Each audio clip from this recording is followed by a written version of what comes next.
Good evening. Today is Wednesday, November 12th, 2025 at 7 p.m. I now call this Fairfield Township Board of Trustees meeting to order. Ms. Schultz, will you call the roll, please? Trustee Birding. Present. Trustee Harkemeyer. Here. Trustee McAbee. Here. Trustee Harkemeyer, will you please lead us in the pledge, please? I pledge allegiance to the flag of the United States of America and to the republic for which it stands, one nation, under God, indivisible, with liberty and justice for all.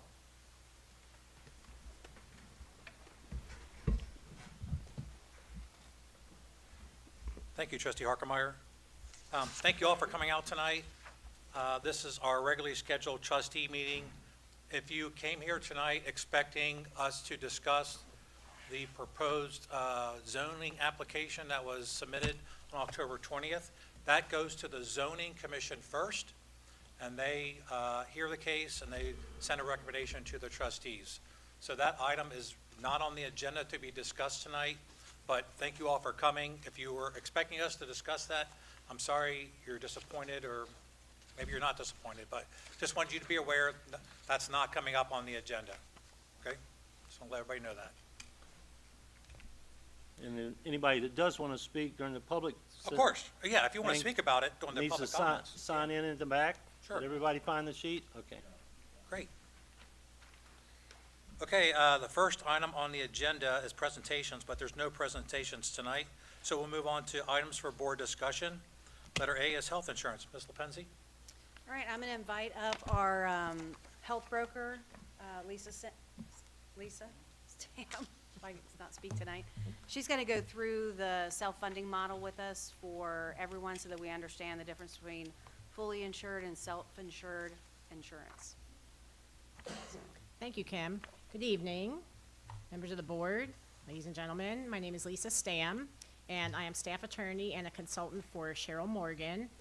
And we are health insurance consultants, and we are very happy to be working with Fairfield Township. I also have Michelle Middendorf with me. She's our staff attorney. Oh, yeah, I'm the staff attorney. She's the staff CPA. She didn't pass the bar. But she did pass the CPA exam, which is a whole heck of a lot harder than the bar exam. My goal this evening is to present concepts of partial self-funding.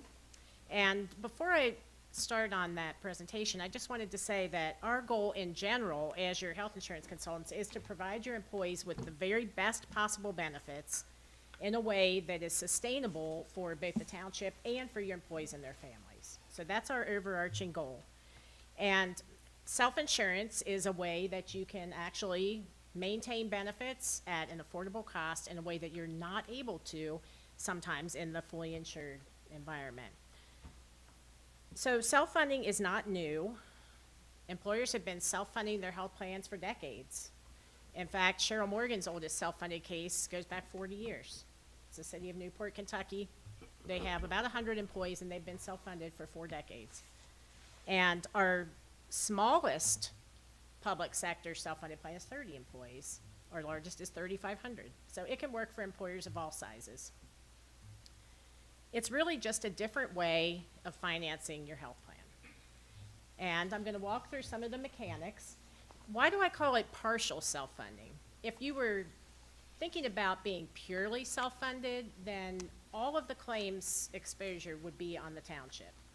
But with partial self-funding, you have reinsurance that protects the plan from very catastrophic level claims. And I'll explain a little bit about how that works. So it's really partial self-funding. Now, really large employers like Procter & Gamble, GE, they self-fund in a pure sense with no reinsurance because they can afford to do that. But most employers find that reinsurance gives them valuable protection. Okay, so can you go back just one, Kim? Yep. Let me make sure I got that. Okay, so really it's you acting as your own insurance company, but with the protection of stop loss. That's another way of saying reinsurance. And so you as the plan sponsor are going to pay claims up to certain limits that are included in your stop loss coverage. So why self-fund in the first place? Well, the first reason is that it eliminates the profit margin to the insurance company. So every month when you pay your premiums to Anthem, there's a portion of that premium that is intended to be Anthem's profit margin, or what they call their retention, at the end of the year. And that's fine. They're in business to make money. Everybody accepts that and acknowledges it. But when you're self-funded, you're taking that out of the equation. And that's usually about a 25% margin. So you're taking that 25% just off the table. And that's a really great thing, but what many employers find to be even more beneficial is that you have the ability to customize your plan in a way that you just simply can't do when you're fully insured. When you're in the fully insured environment, the carrier, whether it's Anthem, United Healthcare, Cigna, Aetna, they come to you through your broker every year and they say, here are the plans you have to choose from, which one do you want? When you're self-funded, if you don't like a copay, guess what? You can change it. If you want to change 4 of your copays and keep all the other ones the same and maybe tweak your deductible a little bit, or even not have a deductible, you can do that. And we're going to show you some innovative plans in a couple of minutes. As long as it's legal and you can afford to do it, you can do it. The third reason is that when you have good claims experience, guess who benefits from that? Not Anthem, who, you know, maybe if you had a great claims year with Anthem, they give you a decent renewal. You got a pretty decent renewal last year.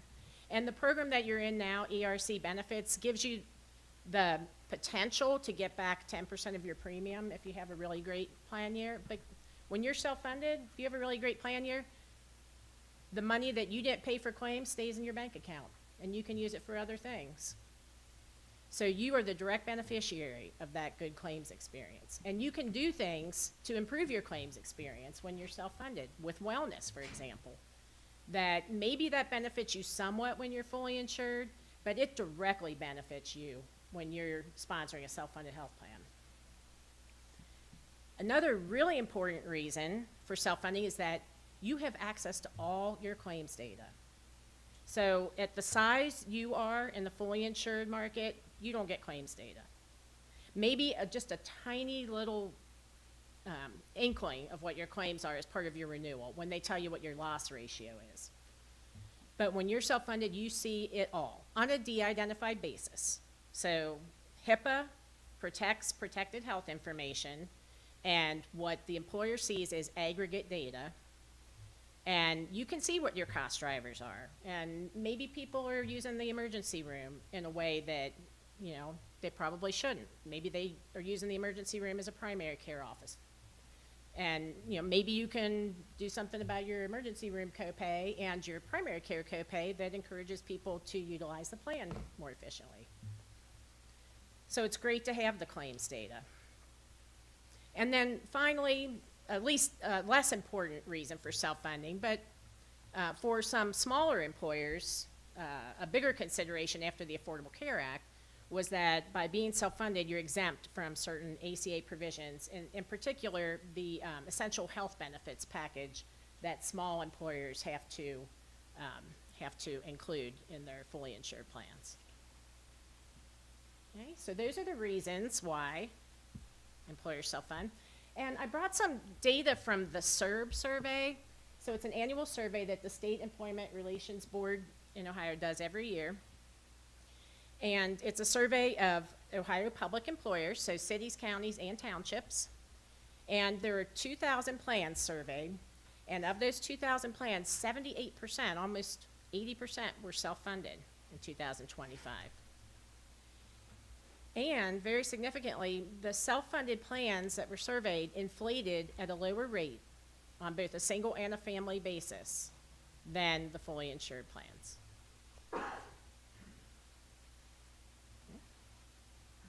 Okay, so now I want to talk a little bit about how a fully insured plan works, and then I want to compare it to how a self-funded plan works. So when you're fully insured, for example, with Anthem as you are today, there are some fixed costs that Anthem has. So they have to pay their customer service people, and they have to provide ID cards to people. And they have people who go out and negotiate with providers to establish the reimbursement rates that Anthem is going to pay for certain services. Those are all fixed costs. A fixed cost that a lot of people aren't aware of that fully insured carriers have is they purchase reinsurance, just like you would on a self-funded basis. Anthem may come to you and say, well, your loss ratio is this. You paid us $1 million in claims, or $1 million in premium, and we paid out $800,000 in claims. So you have an 80% loss ratio. What they're not telling you is that any claim over a certain amount, they didn't pay, another insurance company paid it. So they're reinsuring some of their risk. And your pooling point is currently $95,000. So any claim over $95,000 was not paid by Anthem. It was paid by another insurance company. Now, Anthem expects your claims to be a certain amount, and they want to include enough premium to cover all those claims, plus the fixed cost. And then that outer blue circle, that is what they are building into your premium to ideally be their retention at the end of the year. So in a perfect world, your premium covers their fixed costs, your claims, and gives them enough money to put their 25% in their pocket at the end of the year. So that's how a fully insured plan works. Okay? And a self-funded plan really works the same way. So when you're self-funded, you have some fixed costs, and I'll talk more about what those fixed costs are. But you have your reinsurance. You have to pay somebody to administer your plan because the staff doesn't want to sit around and process medical claims all day. So you hire a company. In this case, it would be a company called MedBen. They're based in Newark, Ohio. We'll talk a little bit more about them. You would pay them to look like and act like an insurance company, except for they don't have any of the financial risk. They're just administering the plan the way you set it up. And then the stop-loss carrier, your reinsurance carrier, has an amount of claims that they expect you're going to incur. And then on top of that, they put a margin of 25%, and that's not money that you're going to pay. That's at the point where your liability ends. So if your claims in any given year exceed that maximum cost there, then the stop-loss carrier pays. So in an ideal world, at the end of the year, you covered your fixed cost, you covered your claims, and you had that outer circle left over instead of sending it off to the insurance company. So what we always propose is that in the first year of self-funding, maybe even the second year of self-funding, you budget the maximum so that at the end of the year, you've got some money left over to help with your second year renewal. And one thing about first year self-funding versus second year self-funding is that first year self-funding, there are a couple of months at the beginning of the year where you're not really paying any claims because it takes time for people to go out and have services performed and for those claims to get processed and paid. So it's really about a 10.5-month claim year. Year 2, you're going to have claims coming in from day 1. So it's a 12-month claim year. So we always expect to have an increase in your stop-loss premiums and in your claims in year 2. We know that going in, so we say budget your max year 1, and if things work out the way that we think they will, you'll have that 25% left over in year 2 to offset that additional amount of claims and fixed costs that you're going to pay that year. And in the proposals that we got from the stop-loss carrier, they proposed a $60,000 specific deductible. So that's just like the pooling point that I described to you in the Anthem arrangement. So that would be the maximum amount of claims that Fairfield Township would pay for each person on the plan. And so somebody hits $60,000 in claims and you're done paying. Stop-loss carrier pays. And then if all the claims you're paying underneath that $60,000 specific deductible exceed that maximum cost there, you're done paying. So there are two kinds of protection, the specific and then what we call the maximum or the aggregate. So if your claims exceed 125% of what the stop-loss carrier expected them to be, you're done paying. If an individual hits $60,000, you're done paying. So when I show you the projected costs for the self-funded plans, we're showing them to you on a maximum cost basis. Okay. So let's talk a little bit more about the fixed costs in a self-funded plan. So I mentioned that you need to hire an administrator. And your employees will think that that's their insurance company because they do all the functions that insurance companies do. They have customer service people, they print your ID cards, they process your claims, they have the SBCs made up for you. All the things that you're used to Anthem doing, MedBen in this case would do. But they don't pay the claims, they just process the claims, and then you or the stop-loss carrier pay them. Then we talked about the stop-loss carrier. In this case, the stop-loss carrier is a company called HCC Life. They're one of the biggest stop-loss carriers in the world. And then there's your consultant, that's us. And then it's really all about the claims, medical and pharmacy.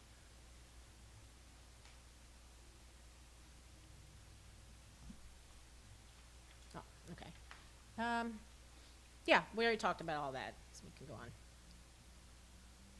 And we talked about the stop-loss. Okay, so what does Cheryl Morgan do for you as your consultant?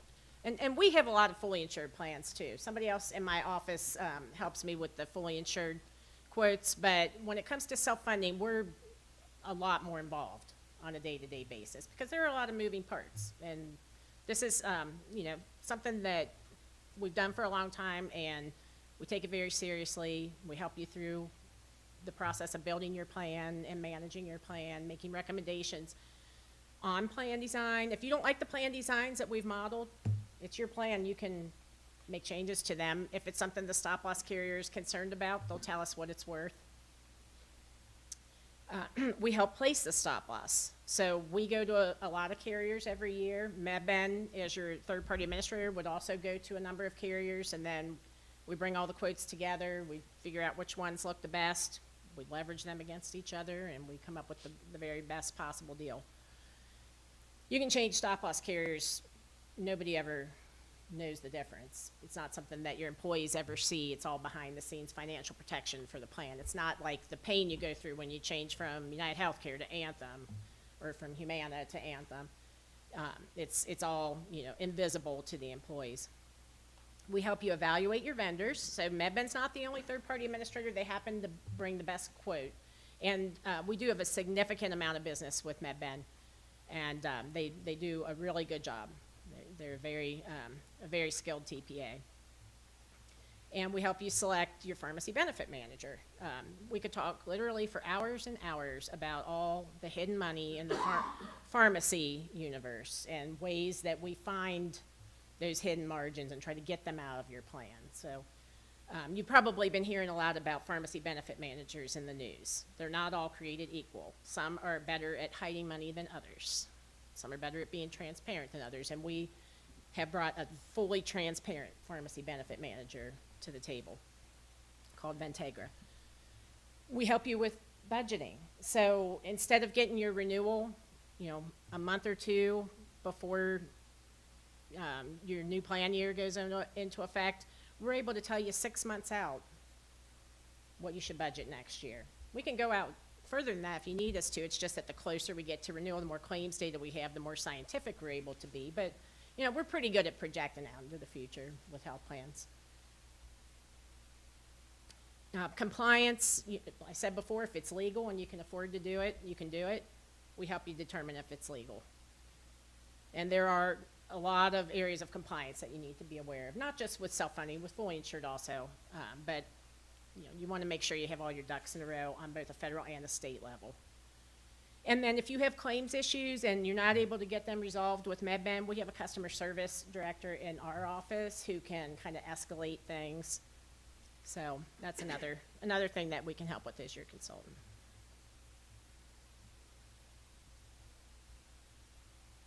So this is a typical health plan cost distribution.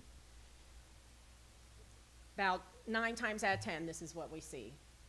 So your fixed cost are your stop-loss premium and your administrative fees, so about 12%. And then it's the claims. The claims are where the real money is. So almost 70% medical claims and about 20% pharmacy claims. Some plans are running higher than that on pharmacy, depends on how many of the innovative programs that plans have adopted to control pharmacy spend. So we do what we can to control those fixed costs by shopping your stop loss, by negotiating with your third-party administrator, but really, we try to keep costs down by doing whatever we can to control claims. And there are ways to do that without just putting it on the backs of your employees. And I'm going to show you one of those ways on the next slide. Okay, so these are the plans that we have gotten quotes for. We have your current plan with Anthem there, and then we've got two different self-funded plans. Now, you can have both of them. You can have a dual option and let your employees decide which one they want. Option one is mimicking the plan design you had before this renewal. Okay, so it's got the same deductible that you have now. It's got the 20% coinsurance. It's got the $30 primary care office visit like you had last year, and the $60 specialist instead of the $70 that you have right now. Urgent care $75. The prescription copays are the same with one improvement, and that is instead of having different tiers of pharmacies, there's just one tier. Same copays no matter which pharmacy you use. And then most services are going to be deductible plus coinsurance, with the exception of the emergency room, which is a $400 copay plus coinsurance. That's your current plan. On the proposed option one, on a self-funded basis, we've matched your old emergency room copay of $350 plus coinsurance. Same out-of-pocket maximum, out-of-network benefits are the same. So with proposed option one, that's using MedBen as your third-party administrator and a network called MMO, Medical Mutual of Ohio. It's a very broad network in the state of Ohio. Most of your providers are going to be in that network. You're not going to have big issues with your doctors not being in the network, and they've got all the hospitals. But look at option two for a minute. So this is a different kind of plan altogether. And it uses what we call reference-based pricing, which is paying claims instead of using a network, just paying them based on how Medicare would pay them plus a percentage. And so there's no network. You can go to any provider that you want. And we also have some direct contracts with local hospital systems. So we've got Tri-Health, so that's Bethesda and Good Sam. We've got Christ Hospital, St. Elizabeth, Cincinnati Children's, Kettering. Most of the local hospitals we have direct contracts with. You can go to any hospital you want. You can go to UC. You can go to, I don't know, can't even think of another one locally. But if you go to a different hospital, because there's no network contract, there's the potential that they could balance bill you. So after you pay your copay and the plan makes its payment, you could get a balance bill. And if you do, it doesn't happen very often in the greater Cincinnati area, to tell you the truth, because of the strength of our direct contracts. But if you would get a balance bill, then MedBen has a dedicated team that works with the provider to get that balance bill negotiated. Most of the time, it goes away completely. Sometimes they'll negotiate a lesser payment, but bottom line is, you as the member wouldn't be responsible for it. You just have to open your mail, and if you get a balance bill, let MedBen know. So that's kind of the underlying payment philosophy of the plan. But look at the plan design. So there's no deductible. There's no coinsurance. Every service that you have is either a copay or it's paid at 100%. So why do we do that? A couple of reasons. One, the hospitals really like that. So it makes them want to participate with the direct contracts, with the reference-based pricing. Because what hospitals have found is that as deductibles have gotten higher and higher, they've been stuck with that deductible because patients don't pay as well as health insurance plans do. So hospitals have found themselves in the collections business more and more. So they love the copay plan design because they can collect the copay at the time of service and they're done with the member. But there's an even more important reason for having an all copay plan, and that is it removes barriers to care for members. So we don't want people to be afraid of having an outpatient surgery that could diagnose a serious health condition because they can't afford their deductible. If they know that they can pay a $250 copay for outpatient surgery and they're done, then they're going to have that surgery. So because you're removing barriers to care, you're catching things earlier before the cancer becomes stage 3 or 4, for example. So it's a better outcome for the member and it's less money for the health plan. So just to walk you through what that plan looks like, you've got the same office visit copay, $30, same specialist, $60, urgent care is $50, same prescription copay structure. Durable medical is a $100 copay. The ER is $250. If you're inpatient in the hospital, it costs you $500. And that is the only thing you're going to pay. So when you go to the hospital now, inpatient or outpatient, how many bills do you get? Do you just get one? No. You get the anesthesiology bill, a radiology bill, the physician's bill, the surgeon's bill, the facility bill. You don't know which one to pay because you don't know which ones have been applied to your deductible and which haven't. So it's super easy. You're paying a $500 copay for the facility and that's it. Everything else is paid at 100%. With the outpatient surgery, $250 and that's it. I just had knee surgery and it cost me $6,000. I'm not on this plan. Our office is on the smaller side. We're fully insured. We don't have the best plan. I wish we had that plan. And it was multiple bills. And they were just coming in left and right. So it's a really user-friendly plan. And then if you need to have an MRI, instead of it applying to your deductible and then co-insurance, it's $250. CT scans, $150. And then the out-of-pocket maximum, it's $4,000. Is that what it says? $3,000. $3,000. Dang, I need to get stronger glasses. Let me look that way. $3,000. And that's for single and $5,500 for family. But I'll tell you, it's hard to hit those out-of-pocket maximums with just copays. It's much more realistic that you're going to hit your out-of-pocket maximum on your current plan or option 1 because of the deductible and the co-insurance. And then in terms of the cost, so you're currently paying, based on the snapshot of enrollment that existed at the time we prepared this analysis, about $1.2 million. If everybody enrolled on option 1, then your maximum cost is $1,081,000. So that's an 11% reduction on a maximum funding basis. So if you come in at expected, it's even less than that. But again, we highly recommend you budget the max. Option 2 is $1,213,000, so it's just slightly less than your current, again, on a maximum basis. And if there's, some people on option 1 and some on option 2, it's going to fall out somewhere in the middle there.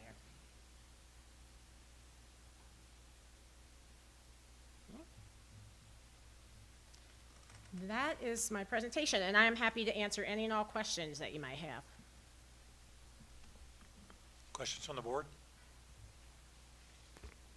That was awesome. Your presentation was awesome. Thank you. Appreciate that very much. Any other comments or questions? No, I met with Ms. Lepensi, and we went over these numbers before, so I'm glad you were able to come and share that with the rest of the group. I don't have any questions right now. Do you have anything? Okay, All right. Well, thank you all so much. thank you. Thanks, Lisa.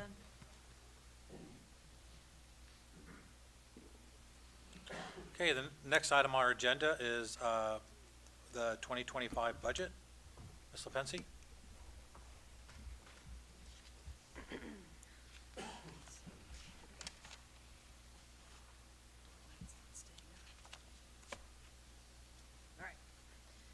So I just wanted to let the board know that going into the last 2 months of the year, we're gonna experience some budget shortfalls. So we kind of half expected this. So in the fire department, this is all payroll, OPERS, and then OPF and workers' comp. So you can see in column D, this is what we need biweekly, or this is what our biweekly costs are, and this is, in column F is what we need. In column, E, and column F is all the funds that we have available to pay those, and you can see where we have shortfalls. So the difference that we would need to make up in payroll, we're gonna need $262,325.29. We have enough in PERS. OPF, we're gonna be short $70,768.17. And in workers' comp, we're gonna be short $33,650.48. So if you look in column I, what I did is I combed through all of the line items in all of these different funds that we have in 2111, 2191, 2281, and 2901. And I looked through all of the items. So what we would essentially have to do is rob all of those line items in order to pay the shortfalls that we have. So in the case of all the payroll, we would have to take money out of 330, 360, and 2901, and then 610, 599 in the same fund to pay for payroll, and this is without overtime. So I had sent you an email this last week letting you know that not only are we short payroll, just regular payroll, but we will also be woefully short with overtime. So that is why I plead with everybody not to have a maximum amount of overtime. In the police department, let's see, for payroll, we have enough money for payroll, but we will be short in PERS. We have enough money to pay workers' comp. So all of the money that we will have extra in the police department, we will have to transfer to OPERS to make up the difference. So we will have to take money out of that 2081 line item and then make the payment for the police department in PERS. For Public Works, we should be okay in all categories. Oh, no, I'm sorry, we're not gonna be okay. So in payroll, we're gonna be about $4,200 short. We do have enough money in 381 and 420 and the Fund 2031 to pay it. So, but I just wanted to bring that to your attention, unless you wanted me to do something else. That is what my solution will be, is just to move money from other line items that we have in the budget that are already appropriated to make those payments. But if you guys would like me to handle it another way, I'd love to hear it. So just those funds are short, so we just need to transfer money from other funds that we have, the cash, to move into those Yeah, funds so to make the it's payments. in the fund, but we would just have to move it from line item up to Okay. a line item where it's needed. Sure. But that just means that in those line items that we robbed it from, that means you can't spend any more money in that line item. Sure. So if it came from tools, you can't buy any more tools. If it came from purchase services, you can't buy any more contracted services. Right. Any comments or questions? And the only other option would be to use the general fund money? Yes. So what's the total shortfall for the next 60 days? 113, well, that's with, yeah, if you didn't transfer, yeah, 113,000. yeah. But you're saying in each of those departments, we've got money, although because we haven't used everything Right. in each one of the accounts that we have. Right, So we didn't use all of tools or something. right, it So varies. we have the money in tools, but we didn't need the money that we budgeted for tools. Right. But we needed it in another column, so we're Right. gonna move that over to cover the cost there. Right, And based on each one of those, we have money to cover the funds for each of those departments, self-sufficient to each one of those, correct? Yes. Okay. They're just gonna have to come from line items. I just want everybody to be very clear. Once we Okay. clear that line item, there's no more money left in that line item. Okay, and we can and I'm sure you've communicated with staff those Yeah. issues so that they know not to do that, correct? Yes. So for each department, we're funded for the next 60 days based on the projections that we have, Right. Except for overtime. except for. If you go into the overtime world, then we will have to go and transfer money from the general fund. Okay, and our general fund is quite healthy, Yes. very healthy right now. Yes. And based on current rates, we're looking at about $100,000 of overtime for the next 2 months. That's what it's been Yes. running, And about that's what it's 50,000 a been month. over yeah. At least for September and October, it was over 100,000. So is that 100,000, is that just the, I guess the half? So we time and a half for overtime, but we would have been paying someone their regular rate. So our added expense is that halftime that we're having to pay. So is the 110,000 just the extra expense or just what overtime monies are going out? It's the overtime that you're paying somebody to fill the slot. So with public safety, you always have to have somebody in that slot. So if you have 4 people on for the day, if 2 people are off, you gotta backfill it with 2 additional people. So you're paying those 2 people the additional amount to be there, the time and a half. So you're paying for 8 people instead of 6. Well, yeah, because technically you're paying the other 2 people to be off. Yes, But that counts as their days off. yes. Yeah. So you're really not paying for 8 people, you're paying for 6 people. Well, it depends on why they're It off. depen- If yeah, they're it on depends. PTO or whatever the term is, Right, sick leave, vacation. they could still be getting paid. Yeah, they're still being paid. Right, but So then we're paying 2.5 times if you want to think about it like that. mean, And it's also- holiday pay, this is the biggest time for holiday pay, starting yesterday and going through the end of the year, all of those things. So we're going to have to use some money out of the general fund to supplement salaries across the board, it looks like. When? When will we need to use the money from the general fund to supplement that, are we thinking? Do we know that? I don't know that. It all depends on if we can keep overtime to a minimum. Okay, so if what I'm hearing is if we can watch our overtime, we might not have to draw from the general Yes. fund. Yes. And those numbers you included for salary, does that also include the cost for the retirement part of that? Yeah, so that's OPERS, OPF. Yeah, it's all included in there.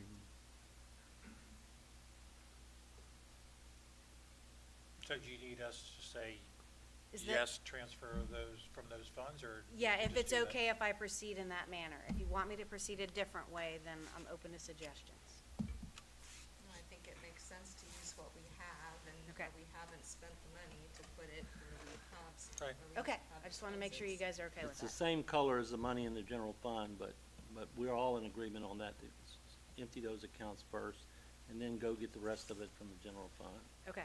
Is that gonna take board action to do that, to move money? Yeah, from if we line have to item move it line from the item? general fund, you guys would have to approve it. So we need to know that by the second Tuesday in December.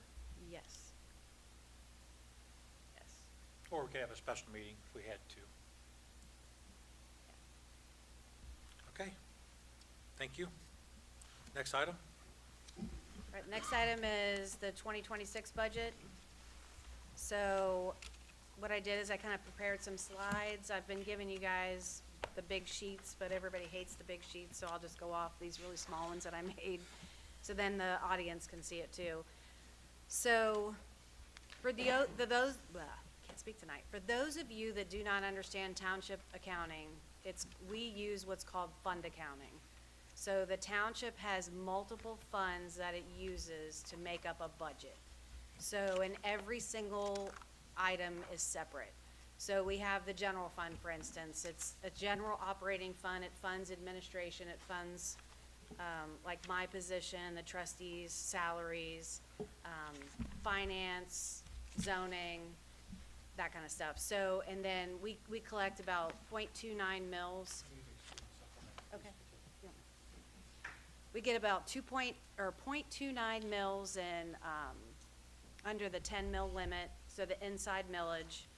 So in the general fund can be used to fund any other line item. All other funds are called special revenue funds. So all of those other funds, those special revenue funds, cannot be used for any other manner than their intended purpose. So if we have a road levy fund, or we have a police levy, or a fire levy, all of those funds have to stay in their intended fund. So just keep that in mind as I'm going through this. So in the general fund, we expect our revenues in 2026 to be $1.6 million. The expenditure side will be $5.6 million. So that is a makeup of $700,000 worth of salaries, $332,000 in benefits, $422,000 in purchase services, $33,000 in supplies and materials, $203,000 for other miscellaneous. And then the biggest thing is we will have to transfer $4 million of general fund money to 3 funds to make them whole for next year, to be able to fund them. And which 3 funds are those? Those, 3 funds. Public Works, so Road and Bridge will get some, the Police Department fund, and then the Fire Fund. So going on to Road and Bridge, so this Road and Bridge is also another inside millage where we get 0.75 mils, and we collect this to pay the salaries and benefits for our Public Works employees. So you can see in 2026, our expected revenue will be $943,000, the expenditures $781, the salaries are $503,100, the benefits $272,300, and then under purchase services $6,060, and that's usually like a tax collection fee that the auditor imposes on us. So you can see I'm strictly just taking salaries and benefits from this fund to pay our road department employees, which we have 7 of them. Under the police fund, revenues are estimated to be 3.1 million, expenditures 2.4. So under salaries, it's 350,000, benefits would be 1.1 million, purchase services would be 621,000, supplies and materials 266,000, other 75,900, and capital transfers 0.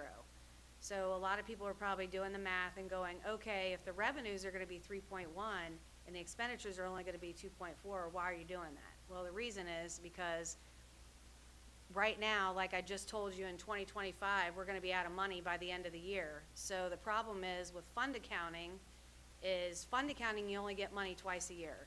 So you get money in April so you guys pay your taxes in February, and then the townships, counties, villages, we all don't get our money until April-ish. So we have to have enough money going into December and then into the next year, into April, to be able to pay all of the salaries and expenditures that especially like services that we provide to you guys and to the whole township.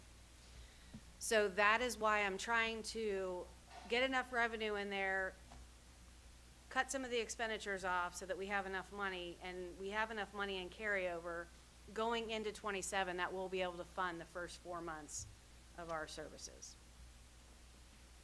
And that goes the same for Road and Bridge. You can see the revenues were 943, the expenditures were 781. So I just did the math, whatever 4 months would be, that's what the carryover is going to be. In the fire fund, the revenues are projected to be 5.3 million, expenditures 4.3, salaries would be 1.8, benefits would be 1.5, purchase services 668,000, supplies and materials 181,300, other would be 202,500, 0 capital and transfers. Here again, same thing. I have to have enough revenue coming in, and then cutting the expenditure side short a little bit, and then so that we have enough money and carryover to get us through to the first 4 months of the next year.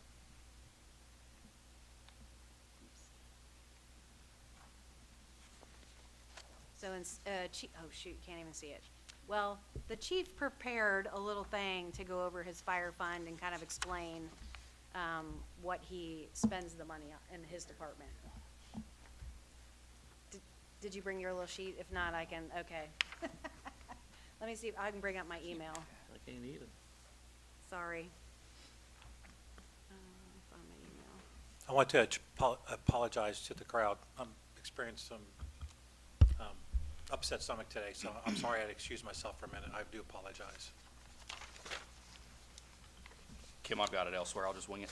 Oh, okay. So of our $6,700,000 budget request for 2026, 83% of that is going to be for salaries and benefits, totaling just short of $5.5 million, leaving a balance of $1.2 million for the operation of the fire department, which includes things like contracted services, supplies and materials, and then we've got a line item for other. Contracted services makes up 10.5% of our overall budget, covers things such as legal fees, tax collection fees, vehicle maintenance and repairs, utilities, our medical director, and a whole list of other contracts that we don't have an option but to use. Supplies and materials account for 2.7% of our overall budget.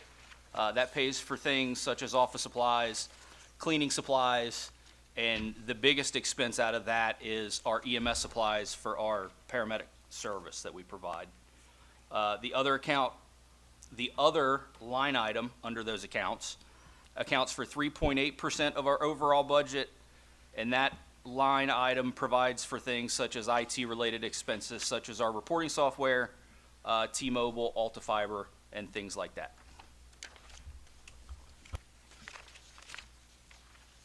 Okay, moving on. Under the Safety Services Levy Fund, so the Safety Services Levy Fund was passed in 2016, and I believe it brings in 3.9 mils. So the revenue that it generates, we're guessing is going to be 1.8 million. On the expenditure side, it would be 1.6 million. For salaries, it's 1.6 million, and then in purchase services, it would be the 20,000, and that's gonna be the tax collection fee that we have to pay the auditor's office when they collect the taxes, because the township does not actually collect taxes. It's all a county function. The treasurer collects it, gives it to the auditor, and then we get it back from the treasurer. Under Fire and Rescue Fund, so this is the EMS fund that we have, and we charge for EMS services. Most people don't ever see a bill, it goes to your insurance company. So on the revenue side, we're projecting 945,000. On the expenditure side, 945,000, and that 945,000 is for salaries. I'm sorry about that. The $20,000, it's zero because we don't have a tax collection fee in that fund. Under Hamilton JED Fund, so we, in addition to all these other levies that we have and other special revenue funds, we have what's called a JED Fund, which is a Joint Economic Development District that we've agreed to with certain businesses in the township to collect an income tax. So if you work in the Bridgewater Falls area, or you work along Gilmore Road, and then our newest one is on Seward. So if you work in any of those areas, the township and the city, actually the city will collect a 1% or 2% or whatever the income tax percent is from those people employed in those districts, and this is the money that we split with the city of Hamilton.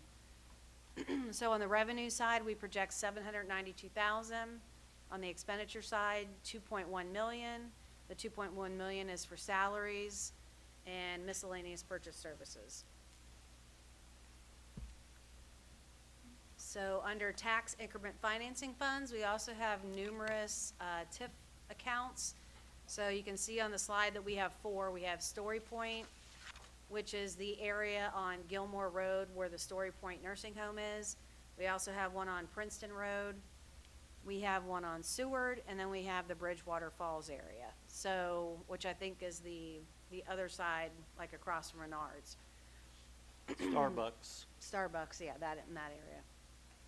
So you can see our projected revenues across the top. The 30850 is Story Point. The Princeton Road TIF is 2.7 million. Seward is 1.4, and the Bridgewater is $40,400. On the expenditure side, they're going to be closely similar. So same for Story Point, And then we'll use it for purchase services, which we have to pay. So each one of these TIF that we have a bond payment that we've had to make, because we've entered into an agreement with a developer to pay for certain infrastructure. So we have taken out a bond, and then we agreed to pay a certain percentage back to pay that bond. So under purchase services, it's gonna be the school payment. So we also have to pay Fairfield City Schools their share of the taxes.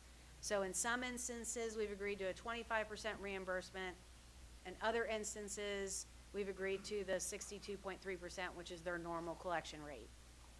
Under capital outlay, the $231,000 that you can see is, we're gonna use that to pay for, fire department renovations. So in the Princeton TIF, we, again, 2.7 million in revenues, 2.8 in expenditures. Purchase services are gonna be that, school payment, and then the capital outlay would be, renovations to the fire station. Seward Road is 1.4 for revenues, 1.4 for expenditures. 1.3 of that is development fees that we have to pay the developer. And then we're gonna use the remainder, that 80,164, to help pay for the fire station. In the Bridgewater, same thing, 40,400 in revenues, 40,400 expenditures, $39,000 we have to pay for a bond payment, developer fees, and then it leaves us $1,400 left over, so we'll pay that towards the fire station renovations, which we think is gonna be about $2 million if you add all those numbers up together under the capital outlay. We just have not gotten a quote back on that yet of how much it's gonna cost, so it could be more than that. Quick question, the bond payment on the Princeton Road, the 294, when does that Yep. expire? Is That expires in 27. 27? That's Yep. what I thought. Yep. So One Ohio Fund, that is the opioid settlement that the state of Ohio entered into with all of the different opioid companies, or that produce opioids. And also it includes Target and Walmart and Kroger and all those different pharmacy locations.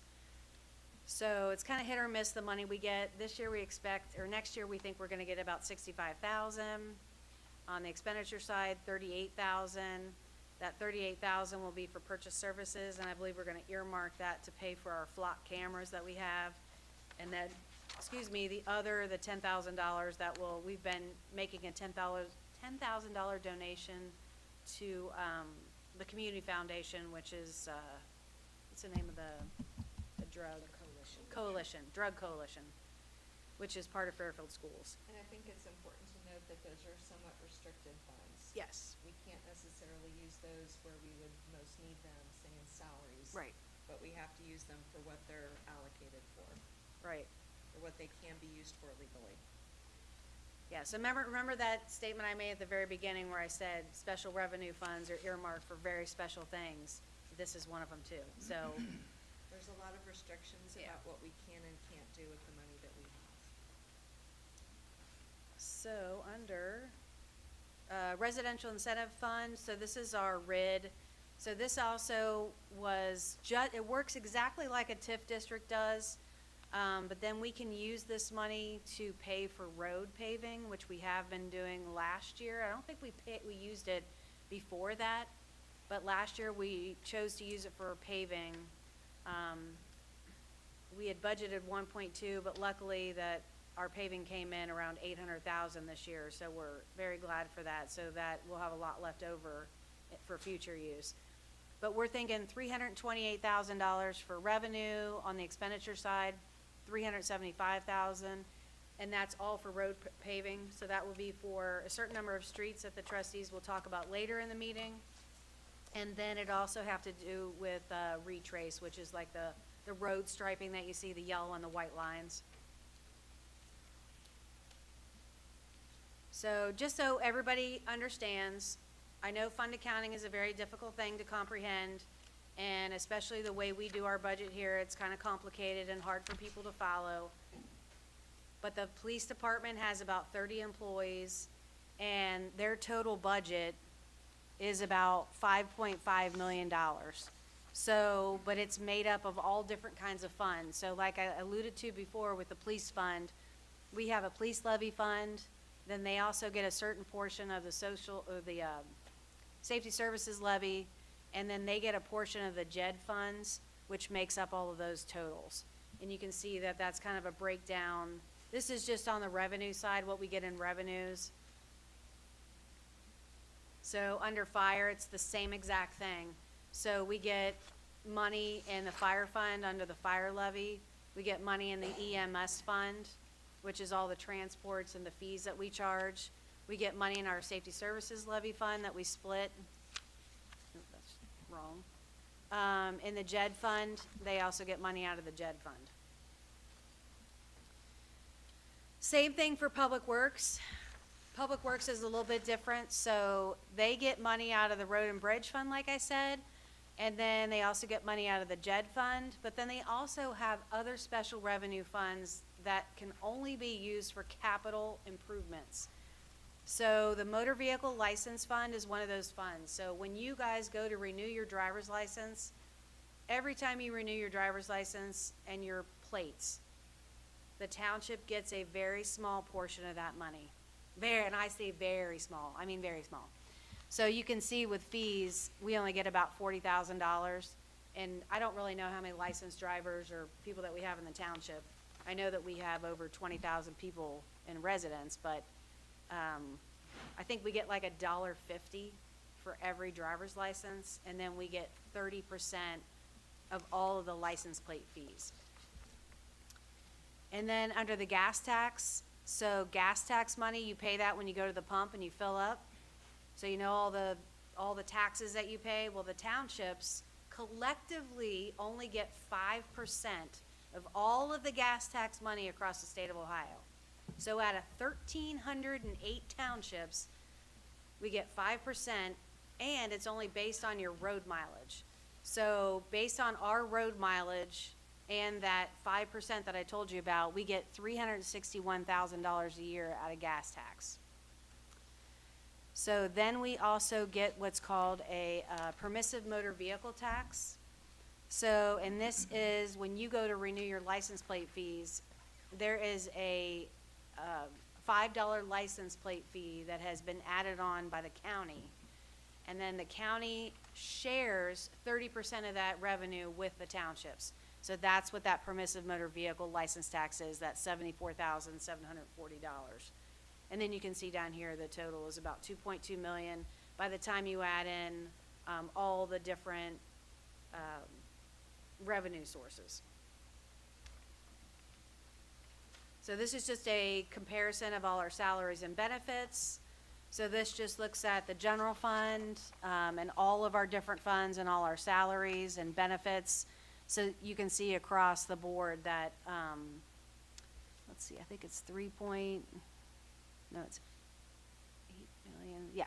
Total salaries is $8,078,200, and then on the benefits side, it's 3.2 million. And then this is just all of our revenues and expenditures in total. So you can see that for 2026, our revenues will total $20 million. Our expenditures will be $23 million, and then by the time we are done, the balances could be, just our carryover would be 6.6 million. So right now, we carry about 15 million, but just because costs keep increasing and we're not bringing in any more revenue, that's why our totals keep going down. Does anybody have any questions? You do all that again? No. Hopefully you were listening the first time. That's a lot of data here. Yes.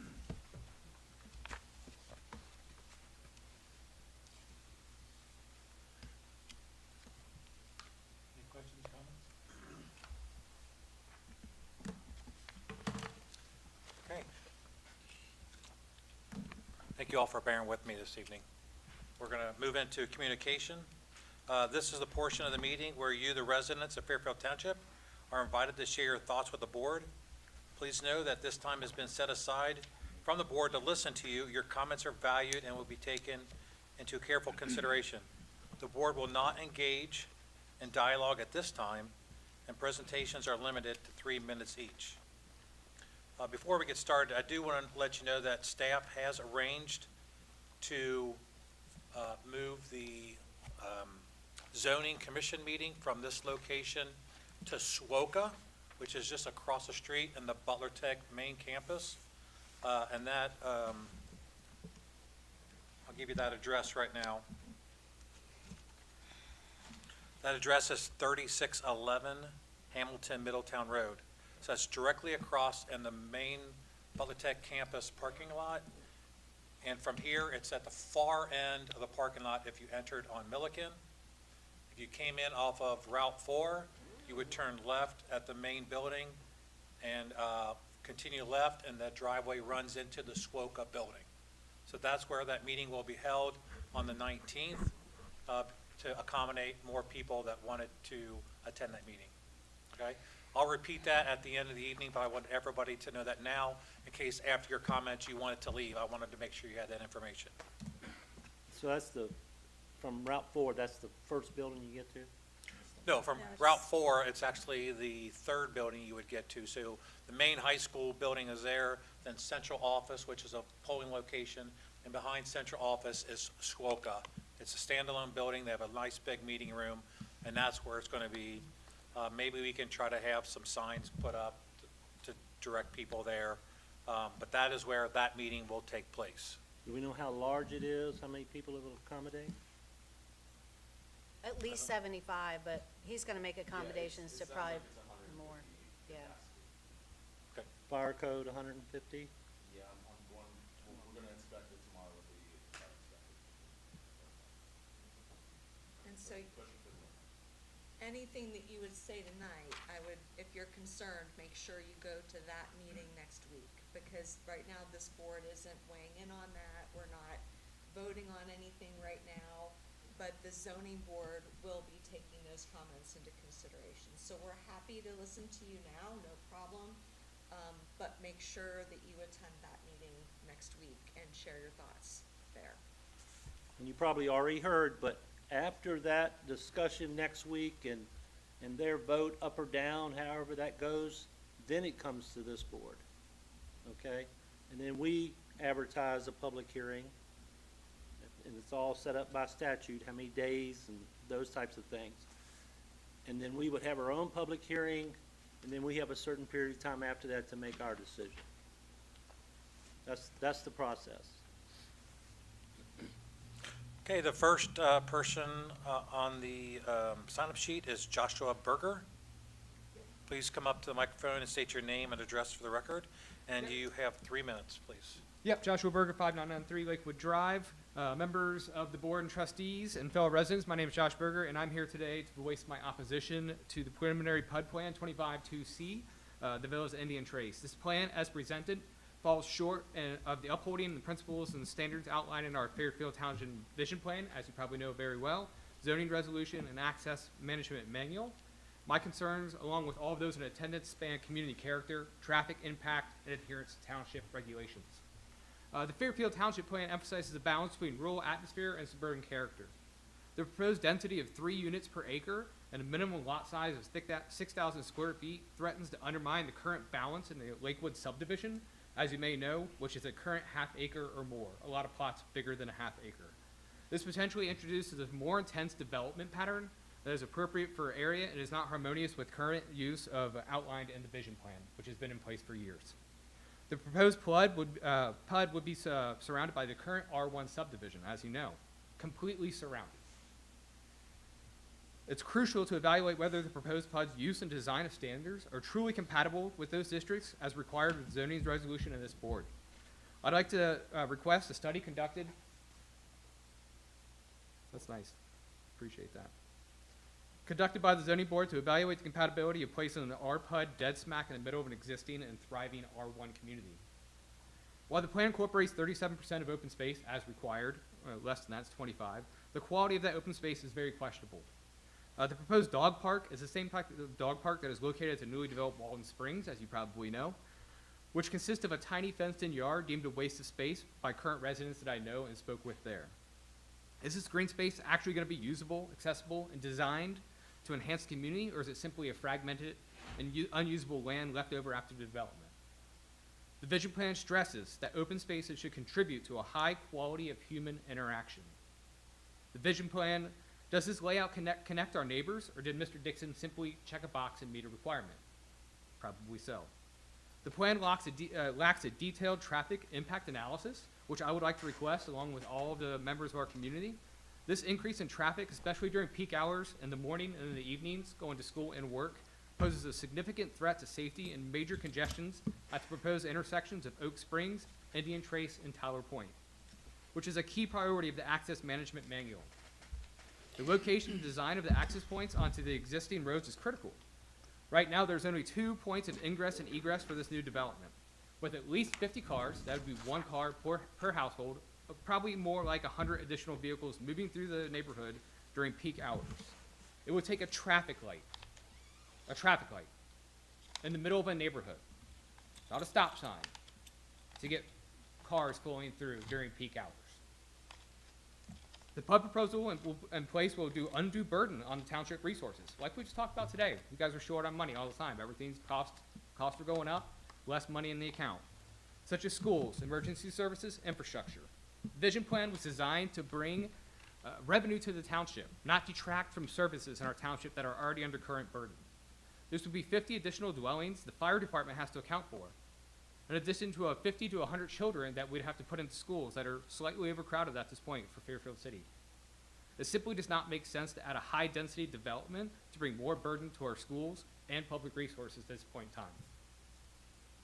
In conclusion, this PUD plan raises serious concerns. It deviates from the principles of our vision plan, compromises traffic safety, and it does not fully comply with our zoning resolution and the access management manual that are already in place. I would urge the zoning commission and the board to carefully consider these concerns and either delay a vote until further notice, until we can conduct a further traffic and community impact study, or veto and vote no to rezone from an R1 to an R PUD. Thank you. All right, thank you, Mr. Berger. All right, the next person on the list is Gerald Peters. Is that correct?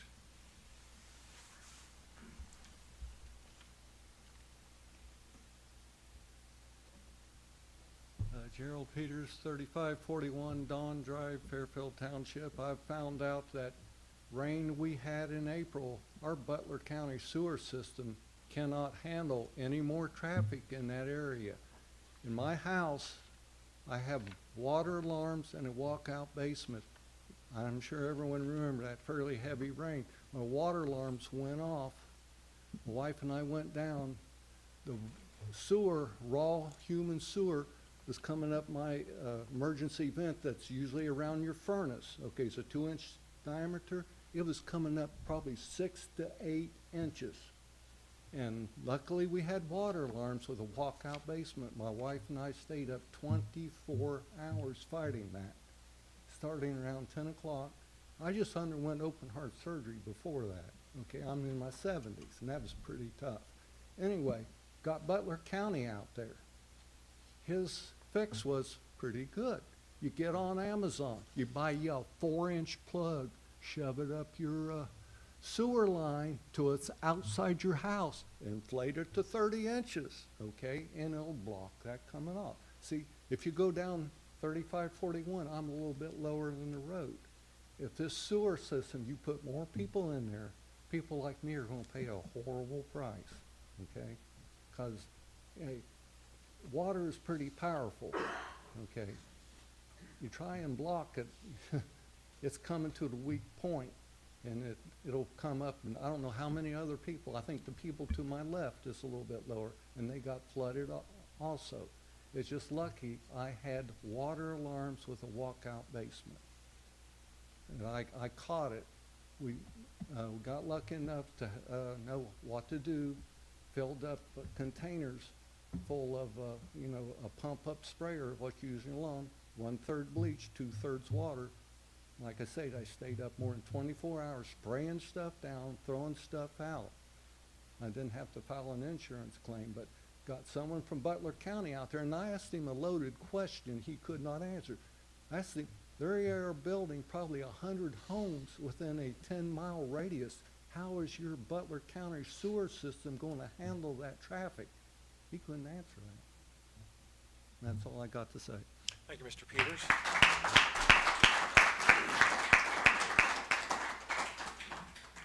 Okay, the next person on the list is Dan Fisher.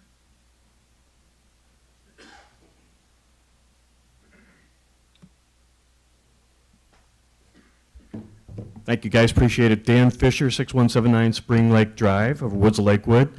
Appreciate all your guys' service, and I know you can't comment, but raise your hand if you love Fairfield Township. Everybody? Even you guys. Let the record show pretty much everybody here does.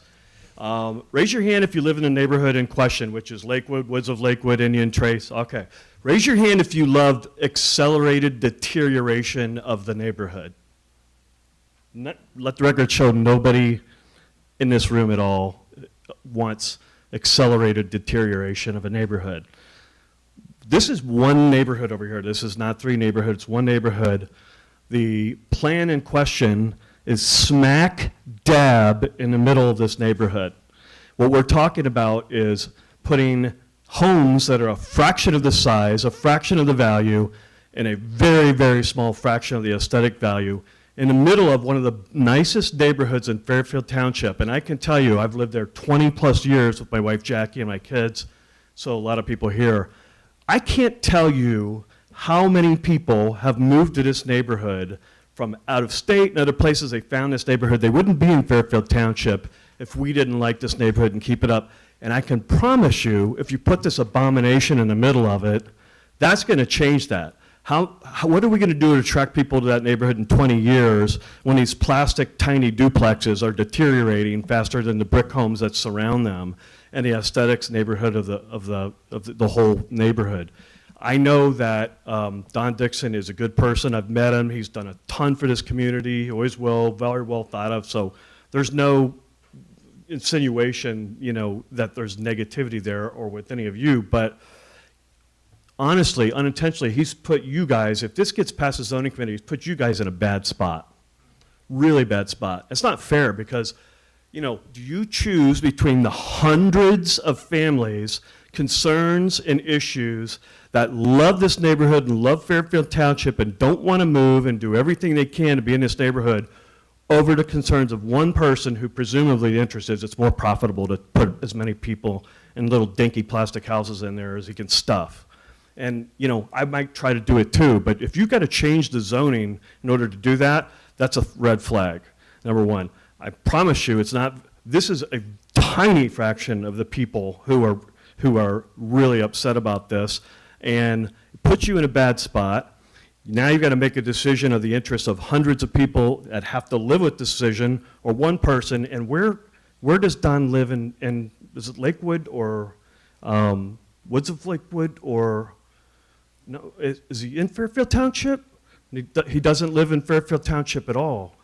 Okay, so we're considering the interest of a person, as good of a developer and person in the county is, who doesn't even live in Fairfield Township, over hundreds of people who have for 20 plus years. And I know it's a tough position to put you guys in, but I hope that you think really hard about this one. If it's going to bring me out after 25 years of never coming to one of these meetings for me and having respect for all you guys, then it's something that I'm freaking pissed off about. And, I'm not going to be the only one. And you guys, I hope that you'll keep that in mind. And not only are we residents who care, but we're taxpayers and we're voters. And we hope that we can maintain this neighborhood because we really respect it. We love Fairfield Township, and we want it to be something for the future. So I appreciate the time. Thank you. And just for the record, he does live in Fairfield. Yes, he lives on Hamilton Mason Road. I'm sorry?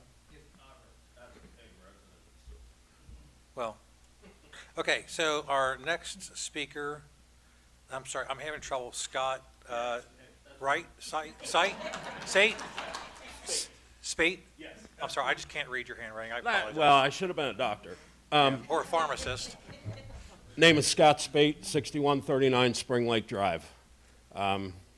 Zoning knows me very well. We've had a few permits pulled in the last few years. One thing that I want to mention is, first of all, thank you for your service. Thank you for sitting on the board and trying to keep this township above water. Sounds like money is a big issue, and I understand that. I just want to say that I'm pretty disappointed in the Board of Trustees. One, because we found out about this a day after the elections. How coincidence? What a coincidence. I don't understand why this would have waited. Why couldn't have this been brought to the surface prior to the election? And we know that the progression of what has taken place already has been an 8 to 12 month process. 0 words from anybody about this. As Dan had mentioned, it's an abomination. It's 17 acres, 14 which is developable, you know what I mean, and 3 of which is a floodplain. So yeah, you can put retention ponds in, you can try to fix the sewer problem, but I don't think that's possible. Not with the budgets and the money that I hear going on. It is what it is. We are just a voice, but we're concerned voice. We don't want this to happen. I don't know if any of you live in Lakewood subdivision. I don't think so. It is a very nice neighborhood. I know for a fact I've sunk a lot of money in my property, my little half-acre of paradise, and it's right, this development's gonna be right across the street from me. Yeah. I'm gonna do everything in my power for it not to happen, and I do trust that with the meeting that we have next week and the outcome of that, I hope, one, they postpone that vote to send it to you, but if they don't, and it comes to this Board of Trustees, that you vote against it, just in the interest of your fellow citizens of this great township. That's about all I have. Thank you.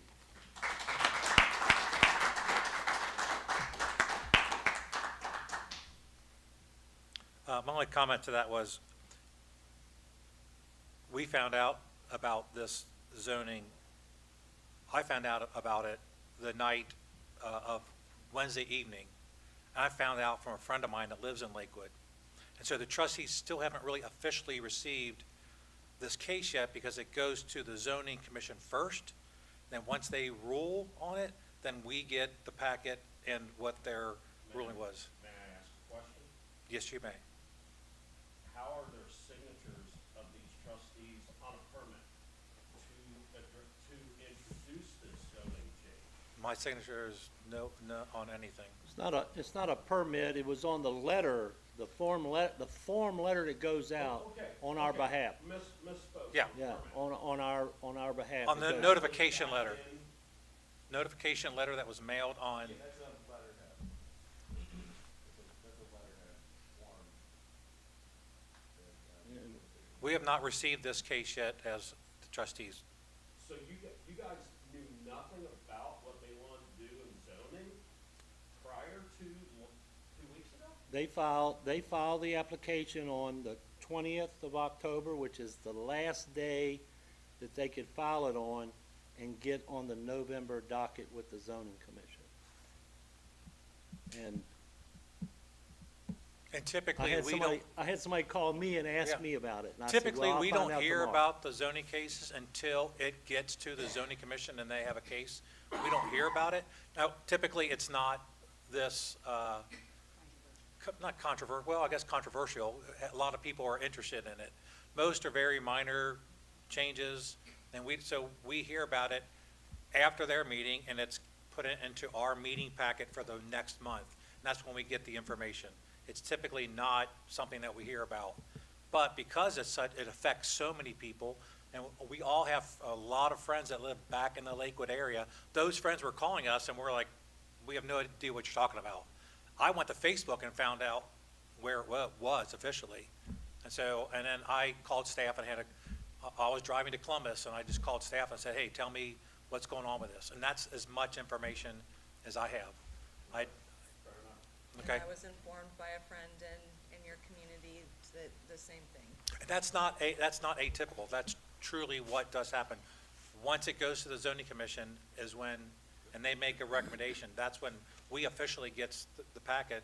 And then we truly, officially, legally get the packet at our zoning meeting, at our regular trustee meeting that follows that. And that's when that 20-day clock starts that we have to make a decision. So I know it's kind of all weird and dates and things like that. And so I'll give you a chance to come up and speak. Sure. Was there a letter sent to everybody in Lakewood, a zoning, from the zoning? It's all the properties that abut the actual, am I correct, Mr. Goins? Yeah. All the properties that are up against any kind of property has a zone request, those are the ones that get legally notified. Strange, because there were some that don't even touch it that got the letter.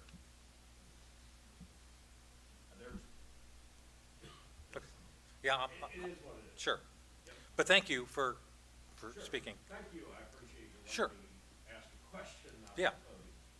Okay, the next person to speak is Paul Yeckel.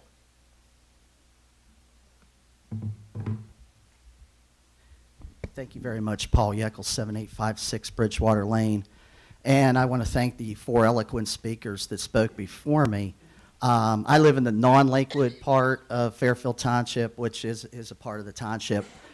And their concerns are extremely valid, but I would like to put that in a little bit of context. It is not unusual in Fairfield Township for a Don Dixon or a methadone clinic or any other entity to propose any kind of change in zoning. In fact, it's more common than I think we believe it is.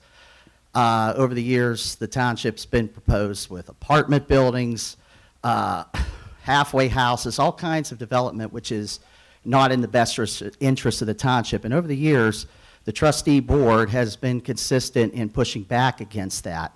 So I really want to thank the people that spoke here, because I agree completely with what everybody is saying. I do not like high density.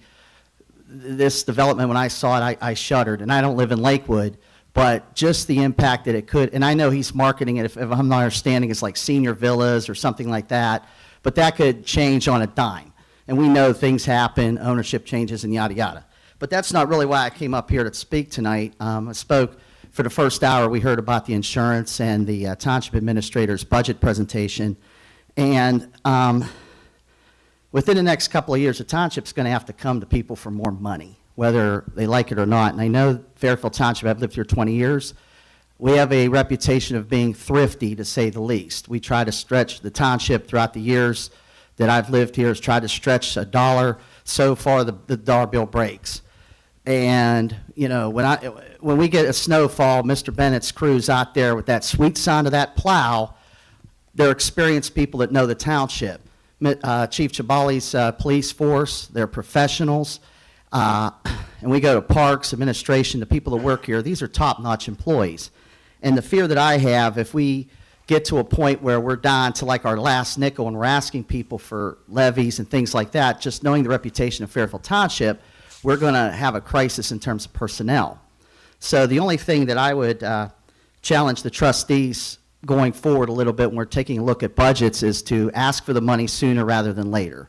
Because although we do have a very healthy balance in the accounts, it's sort of like taking a year off of work. You got 100 grand in the bank, but eventually you're going to have to go back to work. And eventually the township's going to have to come back to the people for more money.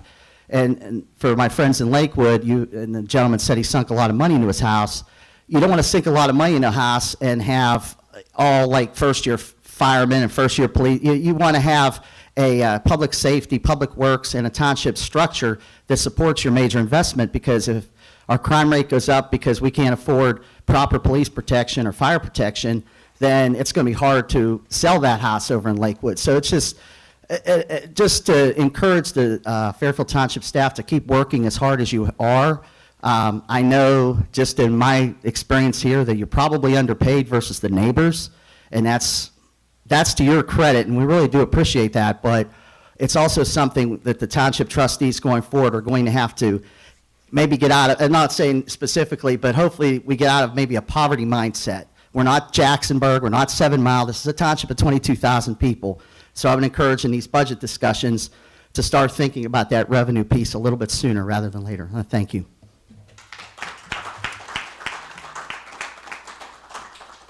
Thank you, Mr. Yek. Thank you, Mr. Yeckel.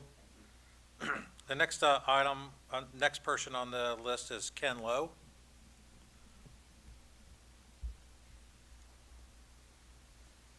Good evening, Ken Lowe, 6148 Indian Trace Drive, Fairfield Township. So I'm one of the corner houses before one of the two entrances and exits for there, so we're impacted greatly here. I was going to say a lot of things that have already been said, so I appreciate all the efforts prior, but I want to say that Don Dixon, if he wants to build and contribute to the community, can do that today, because it's R1, he can build single-family homes, and we'd all be happy with all of that. So there's no issue with going from agriculture to R1 or RPUD or whatever.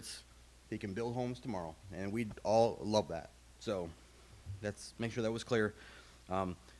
You mentioned that you didn't know until the 3rd or the 4th of November. Somebody knew the timing. I don't know who that might have been, but somebody knew the timing to do it quite right, and I don't know who that might be, but it was very curious as how that all transpired.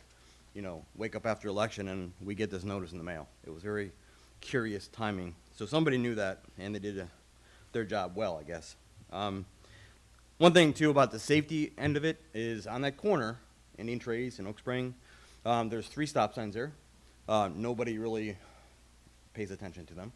I've called the police many times, and generally they've come out, and I've talked to the officers, but the common theme there, and when I've talked to them is, yeah, they'll sit there, but they really don't like to give tickets to residents because it gives them a bad reputation.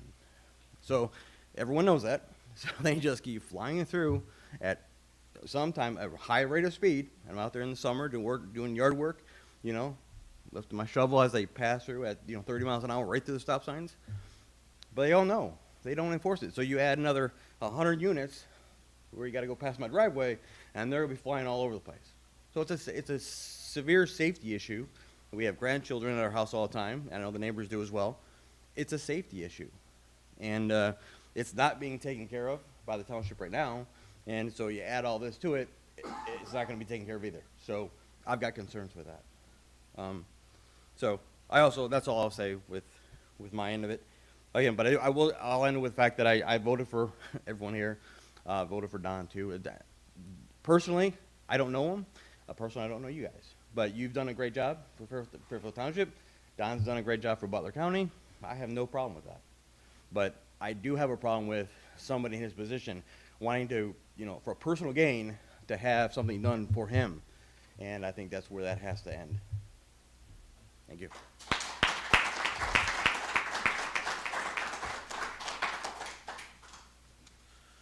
Okay, the next name on the list has been crossed off. Dick and Karen Cryer? No? Okay. And there's no one else on the list. Is there anybody else? I'd love to give you the opportunity. If you would like to say something, I'll give you the opportunity. If I wouldn't mind, I'm going to let someone behind you go first, okay?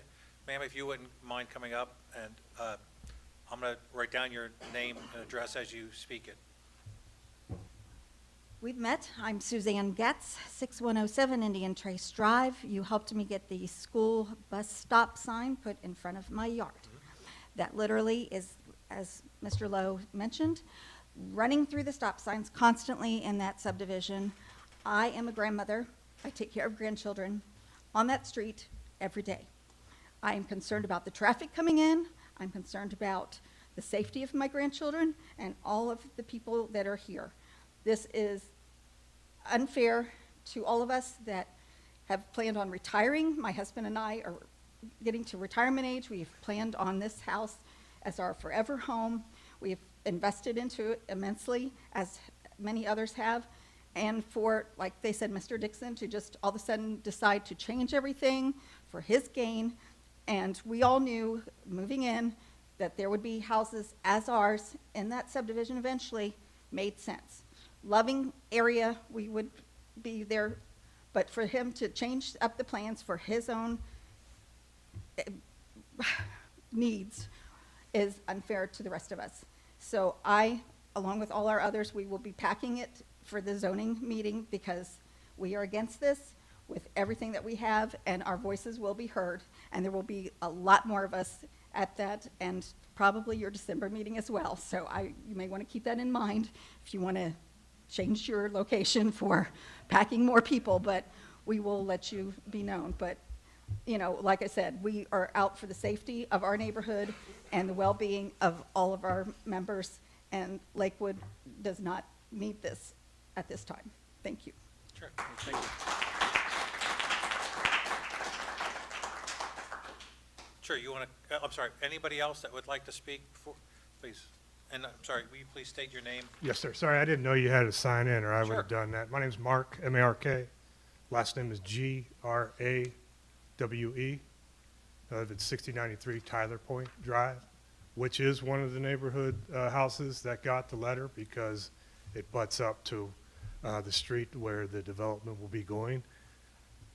I, unfortunately, followed the Getz's lead and built a damn pool in my house just recently. So I and my wife, we thought that would be our forever home as well. And now I have to worry about additional traffic. I'm a federal probation officer. I worry about the crime that will happen if you put those types of units down there. I don't know Mr. Dixon either. I'm from Cincinnati. I would challenge him to build a house that's worthy to go in that neighborhood, not what he plans to build with this proposal.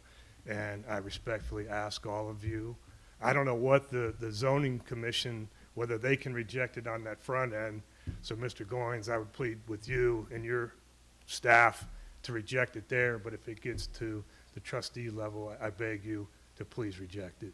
Thank you for your time.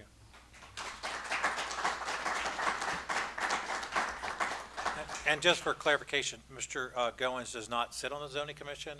It's made up of volunteer residents, just like yourselves, that sit on that commission. And Mr. Goins just presents the case. He actually announces the case, and then the applicant will present the case, and then the zoning commission will deliberate and make a recommendation to the trustees. Are we allowed to have access to those people? You have well, it's a public meeting, so yes. They'll be at that meeting on the. They have to be. That's the zoning commissioners. They are appointed to 5-year terms, I believe. Is that right? And they don't all expire. So each one their term expires each year. And so if more people sign up to be zoning commissioners, it's possible that when we have vacancies or alternates, we could add people. I encourage you to reach out to Mr. Goins. We're always looking for volunteers to sit on those committees, to zoning appeals board, zoning commission, always looking for volunteers. If the commission is full, which I think usually it is, but we're always looking for alternates possibly, please contact Mr. Goins, send him an email, tell him that you're interested. He'll take you through the process on how to sign up. And when we do have openings, we welcome volunteer community residents to sit on those boards. And that's what it is. It's made up of residents that live throughout all of Fairfield Township. I don't think they're really concentrated in any one area, and I don't even know where they all live, so I couldn't begin to tell you. But they will be there. You will have your say in front of them. They sit up on the dais just like we do to listen to the presentation, listen to the township's point of view, and then they listen to residents that have an interest in it. So you'll have an opportunity to say these same words to that zoning commission at that zoning commissioner hearing. And again, that's a regularly scheduled hearing, a meeting on the 19th of November. That's when it was scheduled to be had. And so, and then of course, 2 weeks prior to that, from the 19th to 14 days before is the 5th, and that was the day after Election Day. And so that's when those letters were set to get there, 2 weeks before the regularly scheduled zoning commission. And so Mr. Goins wasn't trying to do anything out of the ordinary, but we know it takes a couple days mail goes from Fairfield Township the Fairfield Post Office to downtown Cincinnati, back to Fairfield Post Office to be delivered to your door. I don't know why they do that, but that's what they do. And so we know if I want to mail something to my daughter that lives down the driveway to me, and I wanted her birthday to get there, her card to get there on her birthday, I've got to mail it 2 days before, even though she lives next door to me. That's just the way the mail works nowadays. So there was, I guess it was mailed out on Monday, I assume. Yeah. So, all right, anybody else wanted to, I'll say, you do want to, one more clarif? Yeah, I Sure. Does- Does he have any time left on his 3 minutes? No, but he can borrow. Sweet. I could have went faster, and if you would have said clock, I would have done it in 2.5. So to give you background, I am an intelligence analyst. I'm an Okay. intelligence officer for the Air Force. I do this every day. I'm also. Well, happy that's- Veterans Day. Thank you. It's been 24.5 years. But my full-time job during the week is an accountant in financial improvement and audit readiness. So my plan is to present an economic impact plan when we come to the trustee board, assuming it's just going to pass the zoning board because it's probably a locked deal already. I will present the economic plan. So just roughly looking at it, it's $7.5 million if you were to build half-acre lots there, right? That's the profit in Mr. Dixon's pocket. Just generalizing numbers, since you guys seem to be numbers people. It's $15 million if you do these units. Cool, he's doubling his income. At what expense? He already has legacy money forever and ever and ever for his kids and grandkids forever and ever. So it's at the expense of us. So I will do my best to build, as a data analyst, an economic impact to present to you to show that the impact between half-acre plots and $500,000 houses, which tends to be the average right now if you go on Zillow or any realtor app, it's $425,000 to $500,000 to build a new home on a half-acre plot, which you would get half of versus the 50. So the 25 versus the 50, I'll do property taxes, I'll do income, I'll do expenditures, I'll do all that for you. Because you guys won't do that for us, I would like to request that and get an extension for that, along with the traffic safety impact. But if you won't, I'll take the time out of my own job with my 2 little kids and everything else I got going on, and I'll build an economic impact for you. And it won't be much, I can tell you that, just doing rough numbers. But you seem to be numbers people, so I can do numbers. All right. Thank you very much. Appreciate it.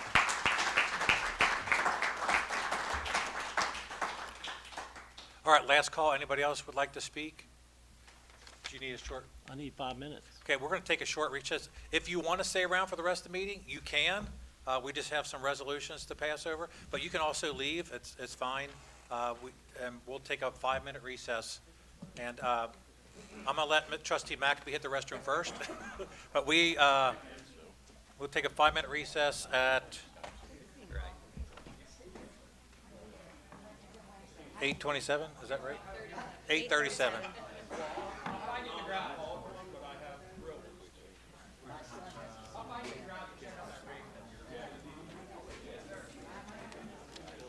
wrote them down as we were talking.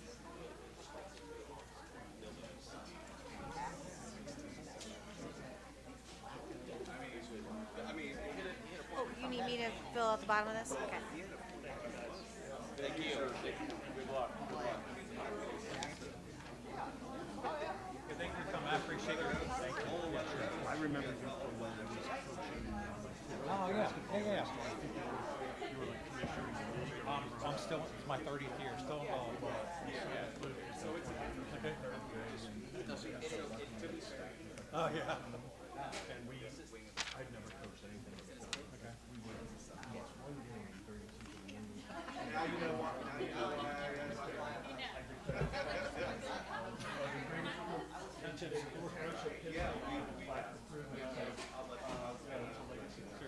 Thanks for coming. I wasn't gonna let you get out of it that easy.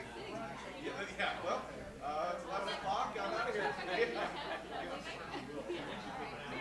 Yeah.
was telling him, when I worked at Madeira, I did his, like, I was assistant city manager, but I also did all the planning and zoning, along with HR and all that stuff. So I was pregnant with Megan, and we got 14 applications. One of them was a zone change. And the planning commission in Madeira did both. They did zoning stuff and variances. So Don't make me I'm positive I want you to get them. anyway, Get I 'em. wrote 14 staff reports, put my packet together, and I 'Cause did people it came on and complained. Wednesday. On Thursday, the day before the meeting, what was it? No. The day before the meeting was the air show. I didn't know there's but one stop sign. Or, I'm Maybe sorry, I've the been day, missing that the stop sign meeting too. was the following Monday. I went to the air show on Thursday. It's when I used to live in Dayton Airport. So I went to the air show. I don't think so. Megan was pregnant. I think it's just Me, one. stupid. But anyway, I ended up giving birth I think Tyler Point's got a them month early. in Indian Trace has it. So I missed. There's not one the other way. all of Maybe he's my counting them cases. 1, 2, 3. They continued for 4 days. So you can come through there and not stop. Are they? There should be Glad I didn't take any of this campaign in the contribution. fridge, there should be. I said, I'm glad I didn't get any. Because I know we have ice, and the little ice machine that we Oh, have it's- in there. And it's then we been should have all bottled over me. water that you can- It's So they're all either over. in this fridge here, or they're in that fridge out in the garage. All over. Did she go out and get you one? Okay. I know, it'd be nice to have a water cooler. We Like, make a mistake here, he'll just take us to common pleas. yeah, I know we have ice cubes, but that's it. Make sure that we follow the rules and regulations. So, you know, people, what do you, I can't go after the public hearing. I do. Uptown, common pleas will get it right over, and he'll be building them, what do you call it, flats or whatever.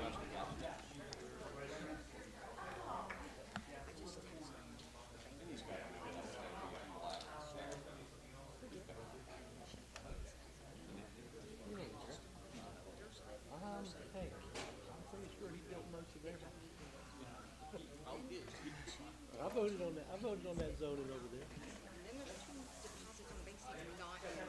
I'm pretty sure his portion of it.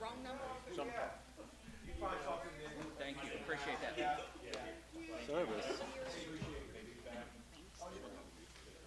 It's because she hurries. She sure is She's talking to always you. hurrying to get stuff done. She wrote $43. Oh, she looked at the wrong report. Huh. He'll come out and wonder where everybody went. Someone left their jacket. I'll be back. Oops. Sorry, guys, the insurance or the zoning thing came up way after we'd already. Okay, we are back from our little recess. We will move on to fiscal's Oh, officers That's me. report. I'm sorry, we would do the consent agenda. Yeah, okay. I apologize. There's no, okay. Items under the consent agenda are considered by the Board of Trustees to be routine and will be enacted by one motion. Any trustee may remove an item from the consent agenda by request. No second is required for the removal of an item. Items removed for separate discussion will be considered after the motion to approve the consent agenda. Is there a motion to approve the consent agenda? So moved. I will second. Any thoughts or concerns or discussion? Ms. Schultz, will you call the roll, please? Trustee Harkemaier. Yes. Trustee Birding. Yes, Trustee McAbey. Yes? and that motion passes. May we have the fiscal officer's report? Yes, I have the balances for, as of October 31st, checking account balance 4.8 million, JED revenue year-to-date for Hamilton, 619,000, Fairfield year-to-date JED revenue, 40,000. We have $15.3 million in our investment account. Interest earned in October was 44,000. EMS billings to date, 771,000, revenue to date, 15.5, revenue budgeted, 15.4. Expenditures to date, 14.6, appropriations for 2025, 23.6. Payments made in October was 1.9, and all of our balances together at 19.4 million. I don't think I have anything else going on in the fiscal office right now. Any questions or concerns for Ms. Schultz? Okay, next item is the administrator's report. Ms. LaPency? So we have a motion to authorize the township administrator to advertise for the 2026 curb and gutter replacement program. So this would be for the paving that we identified on Schedule A, which include Jamie Drive and then other parts of Weathered Oak subdivision. So this is for curb and gutter on those streets. Does it also include the Rensselaer curb and gutter, or is that, I did not, I took it off at your request. so the Rensselaer curb and gutter is not on the list? No. Okay. I thought, and I'm sorry, I thought we were talking about maybe doing the curb and gutter. 'Cause I think I drove down there and they're marked. Yeah, we had originally marked them, and then you had said that you wanted to probably just eliminate those off our list, so I just, but I can do either or, I don't care. Yeah, we had marked everything as I thought requested. Everything came in, I think, like 2,500 square feet. Roughly, the projection would be $150,000. That was to do all the curb and gutter for the whole paving list that we had requested. Yeah, this is A Both and B. option A and B would be $150,000 for the curb and gutter. And just A is how much? I We don't don't know. I know. didn't We know don't we were know. doing it that way. Oh, okay.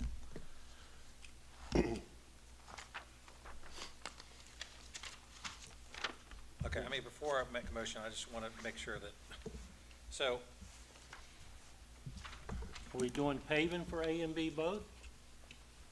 I think you guys had instructed us to only do A. For paving, yeah. So what I thought we could do, this is just a suggestion, is do A and B only because it's roughly about 150,000. And we have money in the Princeton Road TIF that we could use to pay for curb and gutter, and then we would be a year ahead. That was my thought process. so if we did the curb and gutter for A and B, and could we also, and I'm just asking the rest of the trustees, could we authorize to do A and B paving, but then if we decide we just do not have the money in 2026 to do, because I drove Rensselaer and it's bad. Yeah. Like, I didn't realize that. It's been black matted and stuff. Yeah, it's been black matted, Yeah.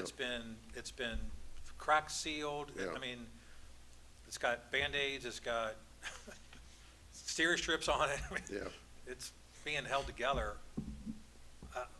And so we would have to pave it the following year, most likely, Correct. and it would be more expensive, which you told this board, and I'm owning that, that, hey, if we put it off, it's just gonna be more expensive to do the next year. And if we have money in the TIF fund that we could use Yes. to do that, I would have a discussion with this board to maybe encourage doing A and B paving. I trust your judgment, but I still feel like I needed to go back there.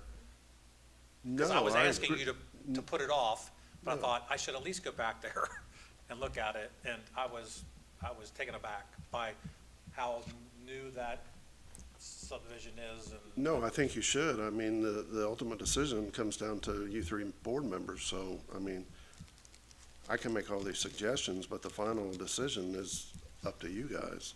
Yeah. So, yeah, I appreciate you going back there and looking at it. So what's the thought of the board here? I'll say too, there's some other roads that have some paving issues too. I've seen a lot But of roads there's a over lot the of them. last 12 There's a lot months. of them that have paving In the issues. southern part of the township, there's a lot, I heard a lot of concerns over paving and Yeah, I did too. I mean, I got a call about Hickory View here a couple days ago. Yes, no doubt about it, it needs paved, but that's a rather long road. And then, I mean, well, I was so thankful that this year, we went in and we knocked out all of Greencrest. You know, we have had discussions before, that's how we need to try to go about it, but, you know, it's rather expensive, and that's why I thought here, you know, if we do Rensselaer, we go in and knock out another subdivision, we wipe out the whole subdivision, get it paved. I don't know, I was trying to do a pattern of where we're trying to get a lot of stuff done on this side of the township and moving that way. Because, I mean, we still do it, but not as much, I don't think. We pave a road here, pave a road there, then we move over there. And I feel like, you know, we're getting to the point to where some of our newest subdivisions are getting up in age. And like I've always said, that you do not get the asphalt to last as long as we did 20 years ago. So, yeah, I understand.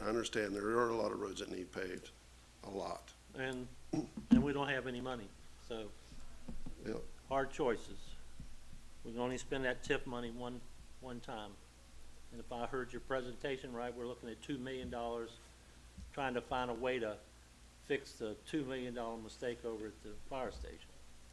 So, I mean, I just don't think we can afford to do any more than what's allocated for roads that we have. I mean, I don't like it. No, I don't either. And we're gonna have to get away from doing the whole subdivision.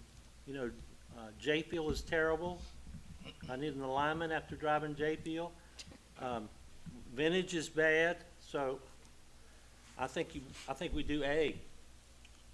So we do some, because we're gonna need that money somewhere else 40 years out. Yeah, I understand, I get With it. no potential extra revenue until April of '27. So, And then maybe we could catch up then, is that what you're? I don't know if we'll be able to catch up then, but, you know, we don't have the money to do it. I mean, even with the extension of the TIF, 2906, whatever year that is, we're gonna get a very little amount of money compared to what we've been getting. Right? Because the school's gonna get their 66 point whatever. 62.33. So, I mean, That starts we at need 31. we need a road revenue source. Well, when people talked to me about the roads, and when they said, I'd like to get some paving done, I was like, okay, totally get it.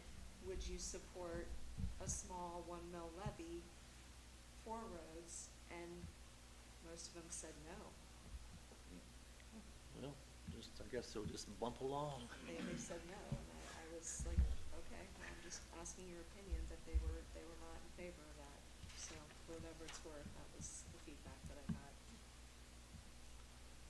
So this resolution is just for the curb and gutter. It's just a motion to advertise it. Yeah, but it's just for curb and gutter, it's not for Right. paving. Right.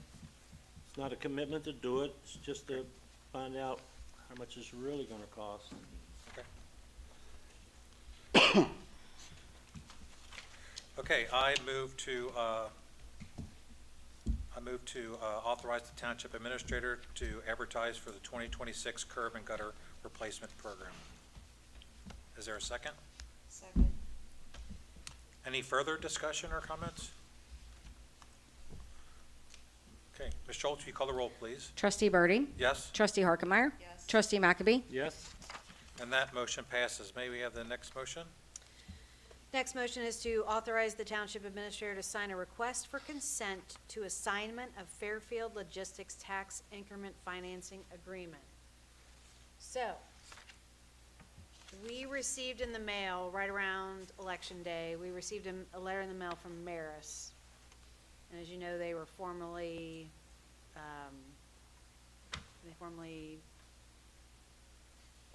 Nyer Properties. So they sent us a letter, basically, I'm guessing they're changing their name of who is going to be assuming the liability of paying the bond payment if we don't take in enough tax money to pay the bond payment ourselves through the tax money that we get. So they are requesting that they change the name to, from Fairfield Logistics to CVG Seward Industrial LLC, which is a Delaware limited liability company. So I didn't want to sign it. Katie, what are the legal implications with this? What is this? I looked at the letter that Kim received. I believe they're using a subsidiary of their current entity to assume the, requirements under the TIF with respect to the repayment of bond payments. So I'm not even positive under the TIF language that they have to do this, because if it's a subsidiary, I think they can probably do it on their own, but they've asked for our consent to rename the assignee under the TIF terms.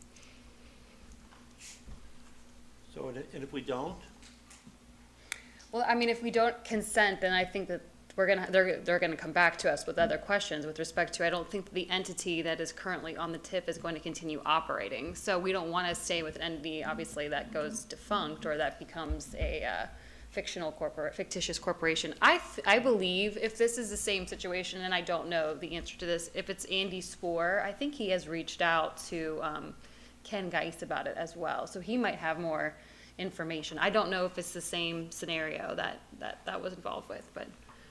That's just reading the document Yeah. is what it looked like to me. Yeah. It's like they're just reassigning Right. the payment of the bond, which, really, what do we care? I mean, Right. as long as it gets paid, that's all we really cared I about. care about the payment of the property taxes, the millions of dollars. So, I mean, And I think this is a different entity. I mean, what they're looking for is that this person is only responsible for like the additional payments if there is not sufficient payments made from the, actual property taxes. But as I said, that's the information on that letter is the most information I have about the reassignment.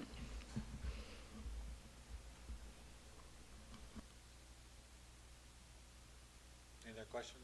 I'd just soon have it totally clear before we vote on it. If it is indeed what is, going on with Mr. Spoor, we can certainly contact him and get more information. I don't know if that's who provided it to you or where that came from, but. It just came in the mail. Yeah. This is all I got. That is who I I didn't get a deal with, telephone though. call. And email, he's with that's- Nair, and I know that, yeah, so it could be that maybe a phone call to him would clear up some of that information that you're looking for. I'd appreciate it. All right, so Table Si- that one? since it's a motion, we don't have to, when no one did a first or second, we just don't do anything with it. We don't need to table it or anything, because, Is there a timeline on that we need to get this executed by?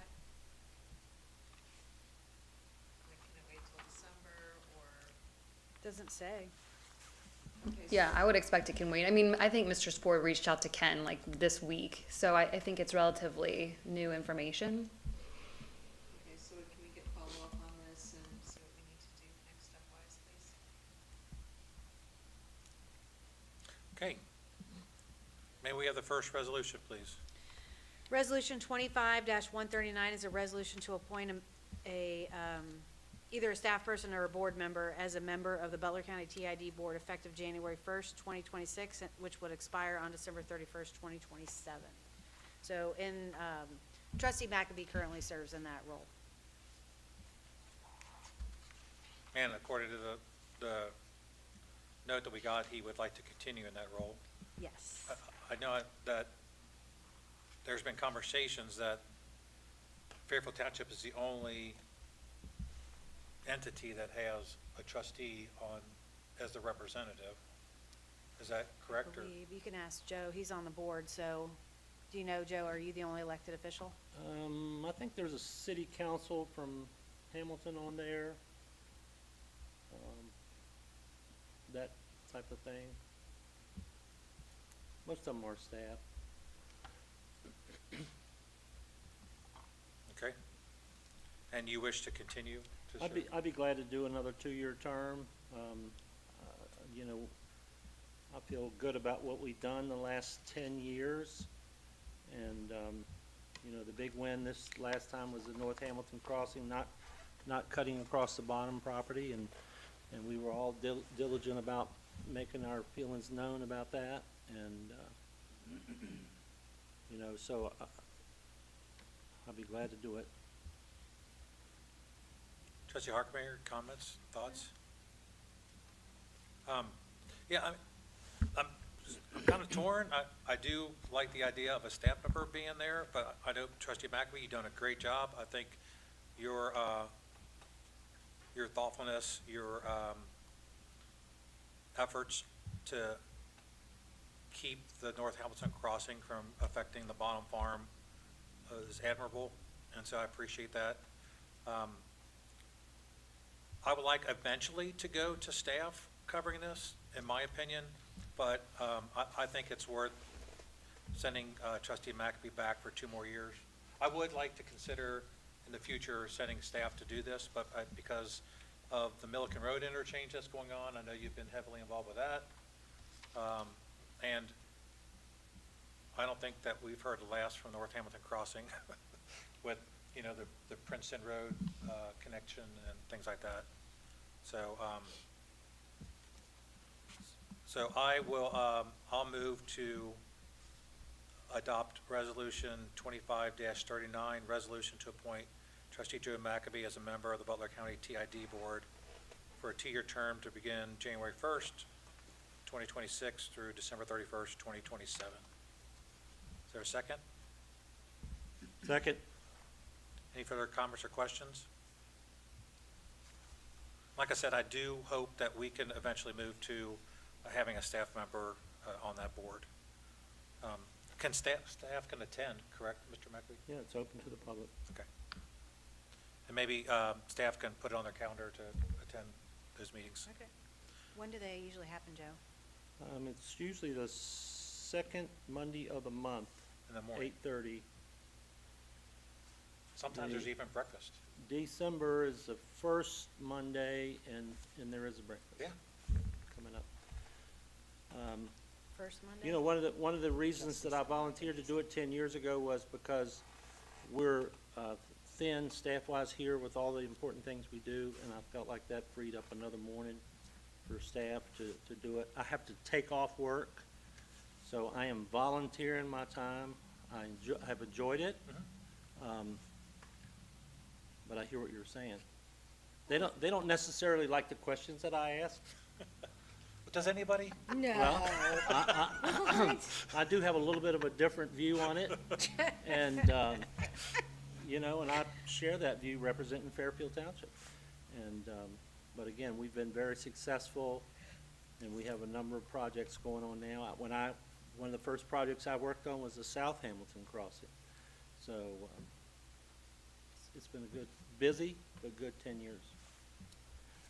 Well, I'd say if you've done it that time, I would think that staff would, you know, I think you would be in a position, our staff would be in a position, if you didn't want to have to take off work, to where staff could cover for you, so that you don't have that burden on you anymore.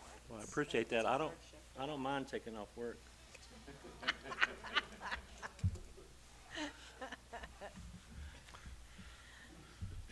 Okay, we had a second, right? Yep. Okay. Will you please call the roll?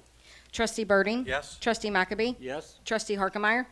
That resolution is adopted. May we have the next resolution, please? Resolution 25-140 is a resolution authorizing the township administrator and fiscal officer to execute agreements with Huntington Bank for financial investments in the amount of $4 million for a period of 1 year. Recently, we had gotten an email from Huntington Bank, and they have CDs that were, at the time, 4.58%, but, or I'm sorry, 3.58%, but I don't think you've ever given either of us the authority to invest money. So the 3.58 is come and gone, because it's like pops up and then it leaves. Basically, the interest rate went down again, so we were getting 4, and then it went down to 3.7, and now we're down to 3.2 in our money market account. So, and the feds are supposedly going to continue to reduce the interest rates. So it just got lowered another 25 basis points, and then next year to get lowered another 25 basis points. So pretty soon we're gonna be below 2%. So I was hoping that you would allow us to invest the money and get a higher interest rate, so that we're not, you know, we're not just keep going down, down, and down in our money market account. Today, I went with my mother to roll over her CD. She got a 4-month CD for 3.85 Okay, at First Financial. okay. So it's a 4-month, and interesting enough, I think the 8-month was a smaller percentage.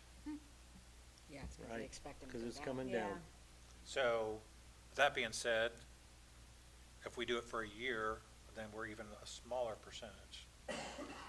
We don't have to do it for a year, we can do it for, well, we can say for a period up to 1 year, and then we can decide. I mean, Which can we is- negotiate that rate up? Or do we have to go with Huntington? If Well, can we get- have a banking agreement with Huntington. If we did Really? it with somebody else, we would have to have another banking agreement. Okay, I'm okay with the 4 million. I don't know that we should tie it up for a year, though. Okay. So 6 or 9 months. so could we do a 6-month and readdress it in 6 months? and We see could if do 2 million for 6 months and 2 million for a year, something so we have access to that without having to break the CD. Okay. So does that need to be written differently on the resolution? or- Well, just say amount of 4 million for a period up to 1 year, and then, but we can go off what you just told us. Up to $4 million, up to 1 year. Yeah, That way it gives you the flexibility to do the 2 and 2. up to, yeah. Okay. So, No, I'm gonna just write it in and Okay. before they sign it. let me, Okay. let me look at that resolution.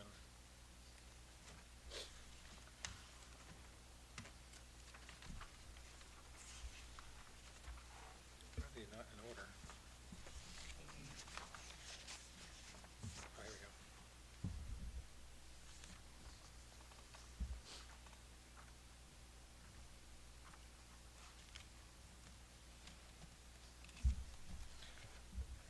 Okay, I move to adopt Resolution 25-140 with the change in verbiage to say up to 1 year and up to $4 million. Is there a second? Second. Any questions or comments? But we're not gonna do 4 million for all year. Right. No. No, I heard you. 2 million for 6 months, 2 million for a year. Or whatever we get that's a better rate, depending on what it is. Okay, Ms. Schultz, will you call the roll, please? Trustee Birding? Yes? Trustee Harkemaier? Yes. Trustee McAbey? Yes? And that resolution is adopted. May we have the next resolution, please? Resolution 25-141 is a resolution approving amended revenues and expenditures for Fairfield Township for fiscal year 2025.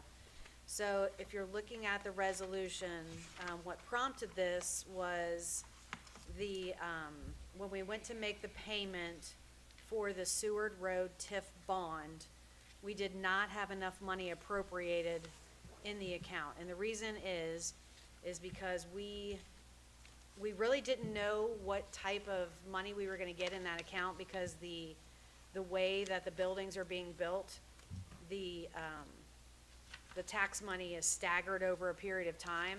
So when we went to get that money this year, I think we had budgeted, let's see, we budgeted what, less than $1 million? I think it was exactly 1 million. 1 million, and we ended up getting 1.5 million in tax money. So when we got the 1.5 million, what that does is it triggers us to give, is Fairfield Schools, is it 25% in that one? No, it's whole. 63.3. Oh, it's 62.3. 63.3. Okay. 66. 67. Well, I wanna make sure I get it right. So 63.3. So anyway, we're paying this amount in the bond to them, and then we're also paying the remainder of what's left over, that 63%. So what it did was it drove the amount higher than what was appropriated because we took in more than what we anticipated. So the amended revenue is 1.5, but then the amended appropriation needs to be $1,319,998. And it's to make all of the payments that we're required to make per the development agreement. And you keep saying making the bond payment. Yes. How Well, it's a big- development agreement payment, And I It's not think- a bond payment. Yeah, it's not a bond payment. There It is a gets bond paid- payment, there is a bond payment, but we don't have a payment due on that yet. Not yet. Right, And that's the one where somebody's supposed to be paying it if there's not enough left to pay it, right. right? I think that's Right. December of '26, I think it starts. So it's not bond. So it's a development agreement payment to the developer for infrastructure that they put in. Yeah. Millions of dollars, Yeah. yes. Okay, I move to adopt Resolution 25-141. Is there a second? Second, Any further questions or comments? Ms. Schultz, will you call the roll, please? Trustee Birding? Yes, Trustee McAbey? yes? Trustee Harkemaier? Yes? and that resolution is adopted. May we have the next resolution, please? All right, Resolution 25-142 is a resolution authorizing the administrator to sign a contract with MedBen as a third-party administrator for healthcare benefits. As you heard our healthcare broker talk about earlier, the fact that we will, by switching, we will save $136,788. We will also, not only will the township save, but the employees will actually save money. We will be going back to our original copays of $30.60 versus the $35.70. We will be reducing the emergency room visits from $400 down to $350. And then there was one more thing that we were gonna save. I think it was prescription. Oh, the prescriptions Yep. would be a one-tier prescription plan versus 2 tiers, depending on where you go. So, and like Lisa said before, we have a second option where employees, and this is just my idea, it doesn't mean we have to do it. But if we do a second plan, it could be like a cafeteria plan where you get to pick or buy up. So maybe the township provides this option 1, and then employees could buy up to option 2, where you just pay the difference, but then you're just strictly co-pays, and you're never out of pocket more than that $3,800. Which, if you're paying the $3,800, plus you're paying the 20% reinsure, or the co-insurance, you could have a lot more out of pocket. So really, it's a win-win for everybody. Yeah, actually, the out-of-pocket on that plan is lower. Okay. Yeah, 3,000. What would Okay. be the buyout? Like, what's the price to move from option 1 to option 2? There is no buyout. We can just end our contract with No, no, Anthem, no, correct? Okay, I It, misspoke. it's like So- $200. Yeah, so there's the option 1, which was the middle column up there, and then option 2, which was the Medicare payment. What is the cost differential that employees would be asked to pay if they wanted that second option? It was like $200. It goes Set- from A year, fif, a month? no, Well, a month. $74 a month for employee. Yeah, it's gonna be Yeah, different for I was only everybody. doing family, right? It's gonna be different for everybody. It depends on if you're a family or, It's only family or employee, so it's 74 or like 193. So it's 193 a month. 612 to 686 if you want the higher plan, if you're single. And it's 1557 to 1746 if you want the higher plan and you're a family. Is that in the packet? That's Yeah. less, Yes. that's less than So 200. that's the total cost, and I don't know how you structure your employee premiums, but then it's entirely up to you how much of that cost you want to assign to the employees. okay, so right now we make our employees pay 5%. Okay, So they pay 5% of that, then it'd be 5% of the number. whatever, yeah. Yeah. But then if we do a buy-up, they can decide whether they wanna make everybody pay the entire amount, or if it's just another percentage that they wanna pick. Yeah, it's totally up to you, and if you want 4-tier premiums, we can develop those for you too. Okay, okay. And You have op- 4-tier right now? Yeah. We well, do, Yeah, 'cause we it's, do. yeah, Okay, yeah, we can convert those into 4-tier. okay. And option 2, there is no network. No, you Go wherever you wanna, correct. see which doctor you want, WITCH. Because as long as they'll bill the insurance, and even if they won't, I mean, in How would theory, you could, the plan could reimburse. So I have a functional doctor that the Anthem won't have anything to do with. They just ignore anything they say.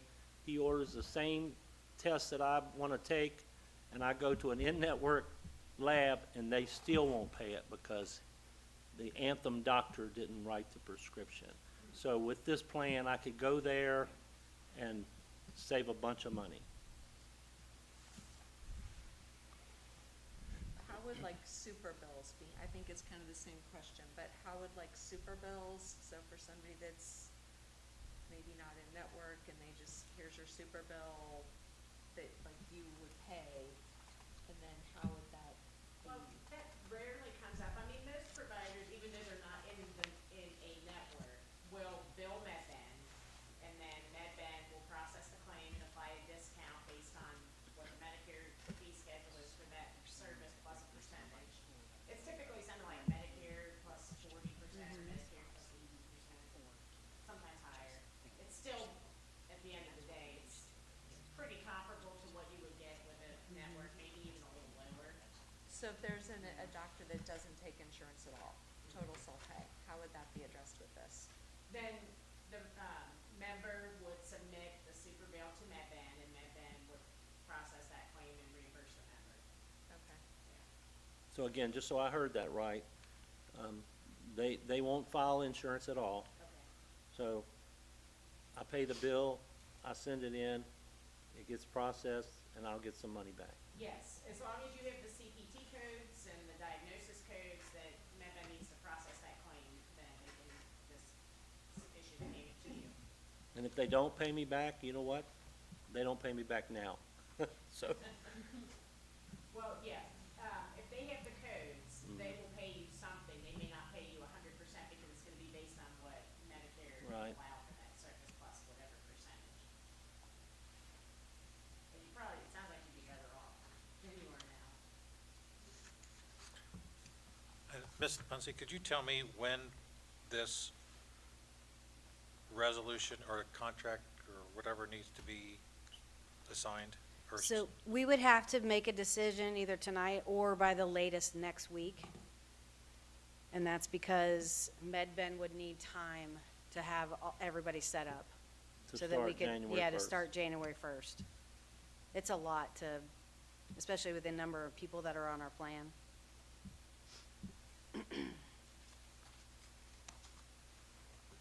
So my concern is, we have a good relationship with our unions, police and fire. And I know that we have some stipulations in the contract where we need to meet with them and discuss this with them. I would think that they would like this, but I want them to feel comfortable with it, and I want them to understand that this is a good thing. So I know that, time is of the essence, but I'm wondering if we could possibly get a meeting with them. And with, I think with the two of you as well, I think that, or one of you, the presentation that we heard tonight, I think is something that would benefit our, union leadership and our union committee, so that they would understand that this can be a good thing. And it can also save the township money too, and it can possibly save our employees some money as well. So I would prefer that we could take time, maybe take a couple days so that they could talk and understand this as well, so that it ends up being a good thing and not we're forcing people to take this kind of thing.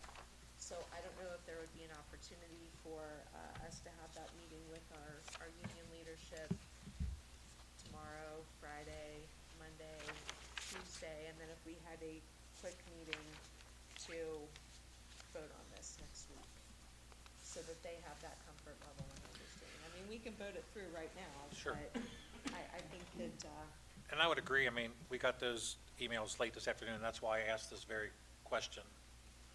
Is this something that has to be done tonight? Could we possibly delay it, give our union leadership time to talk to the rank and file and have them look over it? That's not giving them a lot of time, but I hope they would appreciate that we're under time restraints as well to order this. Trustee McAfee, would you be available to have a special 5-minute meeting next week at all? Are you traveling next week, or? I'm unavailable next week. You know, they could choose the middle column there, option 1, is exactly what they have now. And we did have some type of meeting with them back in middle of the year, right? Yeah, it was on May 27th when we met with the group, and then this exact plan was given to them to review. Oh, Yeah, so they've already seen it. It's no surprise. I don't, as much as our relationship is important with them, I don't think we need to let them vote on whether they want, if they vote no on this, then what are we gonna do? We're gonna spend $120,000 extra for a plan where we could save that money, and we know we need to save money. Plus, the option two, to me, looks like a better way to help provide benefits to our staff. I don't think that doesn't work for me, having them vote up or down.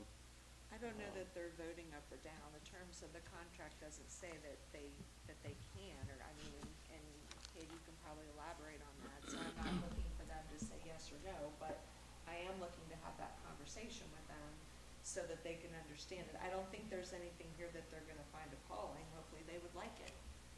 But I do want to, in the spirit of cooperation, talk to them about it and give them that opportunity to say, hey, this is good, but have you thought about this? Or I think that it's just good to have that dialogue with them. And we've had some dialogue with them. I think I thought we I have read one. in the letter that they wanted their members to vote on it.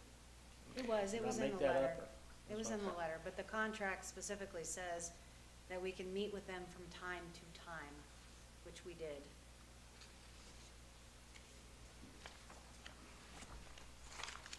Okay. Well, that satisfies, I mean, if we've done what we needed to do, I appreciate, I think this is a good thing for them. I think it's a good thing for the township. I don't take the healthcare benefits. I don't really have a dog in the fight. But I think this is a good deal for Fairfield Township.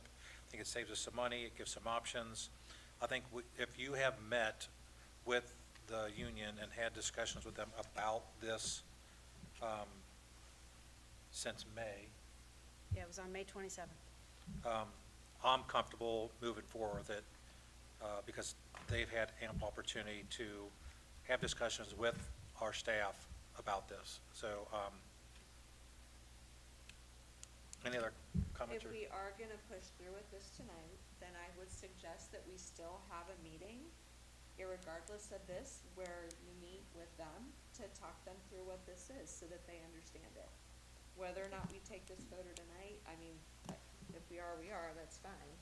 But I think that for educational purposes, for clarification, for questions they might have, we still need to have that meeting with them so that they can understand what this is all about. Because this could potentially help them and make it easier. And I don't want this to be this should be a good thing for everybody. And not oh, you're forcing us to take this kind of thing. This should not be an opportunity for strife. This should not be an opportunity for drama. We should do some clear communication and some dialogue here. I'm disappointed that we're not talking to them more right now about it before we take the vote. I can live with that, but I think as a follow-up, we need to schedule some time with them where they can sit and talk about it and understand what this all is. In the past, though, when we changed from Humana to Anthem, it was like a week before open enrollment, and we just made the decision. Nobody discussed it then. So I think that, I'm just saying, I think it's fairly common for companies to change insurance companies. Sure, the world's not gonna end, Yeah. but I don't like surprises. I don't like last-minute drama. Yeah. Right. And I think that planning it out, having the communication, putting project plans in place so that if we're gonna do a rollout and change something, we should think it through and come up with all the steps, and we should not be doing last-minute rushes on things. We should talk it through. So we can do a little bit after the fact here, but I think that it would benefit everyone to have some education on what this actually is and what it means for them. And I think we've had conversations about this very thing in public and meeting with the administrator. So I'm good moving forward. So, I don't think our unions should be surprised about this since it's been talked about. And obviously, the trustees, all three of us have been committed to trying to find ways to cut spending so that we can afford the overtime and the hires and things like that. Sure. So, so that being, Healthcare. yeah. And so with that being said, I move to adopt Resolution 25-142. Second. Any further discussion or questions? And Ms. Pensy, please arrange that Yeah. meetings with Medben and with our Yeah, obviously unions. we'll have Lisa come out and do an employee meeting, just like we did with Assured Partners when we renewed back in, I think it was June. We had open enrollment during the month of June, which we'll have open enrollment during December. So everybody will have a chance again to do open enrollment and make their decisions and changes, and they'll be informed. Great. So for payroll purposes, did we decide that we'll pay what we were paying for the lower plan and they can buy up to the higher plan at their cost? Right. That's, okay, just want to make sure that was the decision. Okay, will you call the roll, please? Trustee Birding? Yes, Trustee McAbey? Yes? Trustee Harkemaier? Yes. that resolution is adopted. May we have the next resolution, please? Resolution 25-143 is a resolution authorizing the payment to workers' compensation in the estimated amount of $136,198, which will be paid from multiple funds. Motion to adopt? Second, any comments or questions? We have the roll, please? Trustee McAbey? Yes? Trustee Birding? Yes, Trustee Harkemaier? Yes. that resolution is adopted. May we have the next resolution, please? Resolution 25-144 is a resolution designating Fairfield Township roads for bid on the attached paving estimate list, which is Attachment A, to be certified for funding under the awarding of contract as determined by the Butler County Engineers Office with a cost not to exceed $372,627.87 paid from the RID. So this is List A, which is Jamie Drive, and then 4 or 5 streets in Weathered Oaks. And then the retrace, which is Tooley, Morris, and Princeton. Motion to adopt? Second, and if we find a buy one, get one coupon in the mail, please apply that. A BOGO? Okay. A BOGO. Any other questions or comments? Did you, have you had time to find out the end date to the RID? No, I asked Judy, and she's gonna get back to me. She thought it was 20 years, but she wants to be very certain, Yeah, well, we do too. yeah. And I appreciate the discussion we had this evening on this. I think we all realize that there's many roads that need to be paved, and we just have to make some hard choices right now, and some unpopular ones, but that's why we were put in these seats, to make those decisions. And so I hope our residents can appreciate that. Ms. Schultz, will you call the roll, please? Trustee McAbey? Yes? Trustee Birding? Yes, Trustee Harkemaier? Yes. and that resolution is adopted. May we have the next resolution, please? Resolution 25-145 is a resolution modifying Resolution 16-32, which is adopting the attachment to regulate transient vendors conducting business within Fairfield Township. So this is a first read with an option to approve. But basically, I brought it up at the last meeting about how residents had requested that we develop our logo that said no solicitation, blah, blah, blah. So it turns out we already had a resolution 16-32 that we had passed in 2016. The only thing it did lack was the penalties. So all I did was add penalties to the very end of that attachment, so that if residents felt like they needed to call the police, that there would be some type of penalty attached to it, and that was it. That's all I modified. Does this attachment need to be labeled, or just attachment is okay? Do you want me to say attachment, transient vendor? Ma'am, Attachment? Katie, is that okay just to have attachment? Or should it be titled something? It's okay to just say attachment if it's referred to in the resolution as the attachment. Okay. Is there a will to have this passed this evening? Oh, no, it's, Motion to I'm in no adopt? hurry, no hurry. Sorry, I was asking the trustees. I apologize. Motion to adopt? Second. Any other further discussion?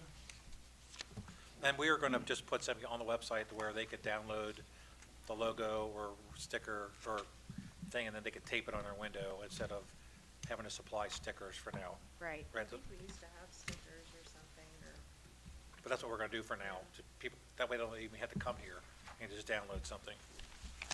It'll So- say Fairfield Township, and it'll say Joe McAbee trustee, and We have a signature on it?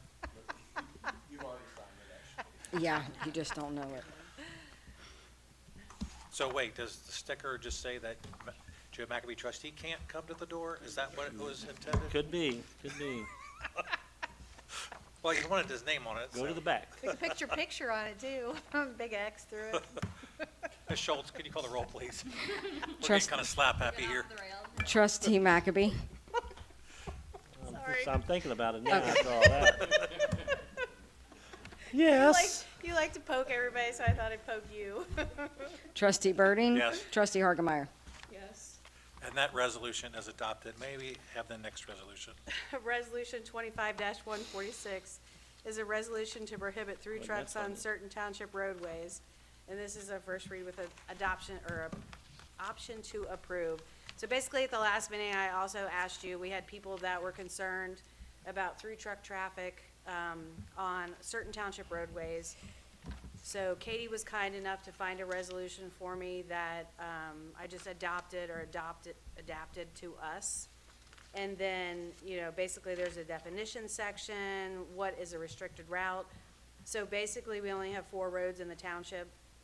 So it would be the entire length of Morris Road, Vintage Road between Schroeder Drive and Hamilton Mason Road, Princeton Road between Gilmore and Hampshire, and then Tooley Road between Grand Boulevard and Alston Avenue. So basically, it would prohibit through trucks, but obviously if someone is driving a truck there to deliver something to someone's house, we would hope that they would take the alternate route to get there, but sometimes, you know, you're going to have to drive on these restricted routes to get to a person's house. So basically, it would be up to the police to have to stop them, ask them where they're going. I think the enforcement would be tough, but it would give us some mechanism in order to try to stop the through traffic. And under section 2, it just say a residence or a business, just so our business friends out there know. Yes, yes.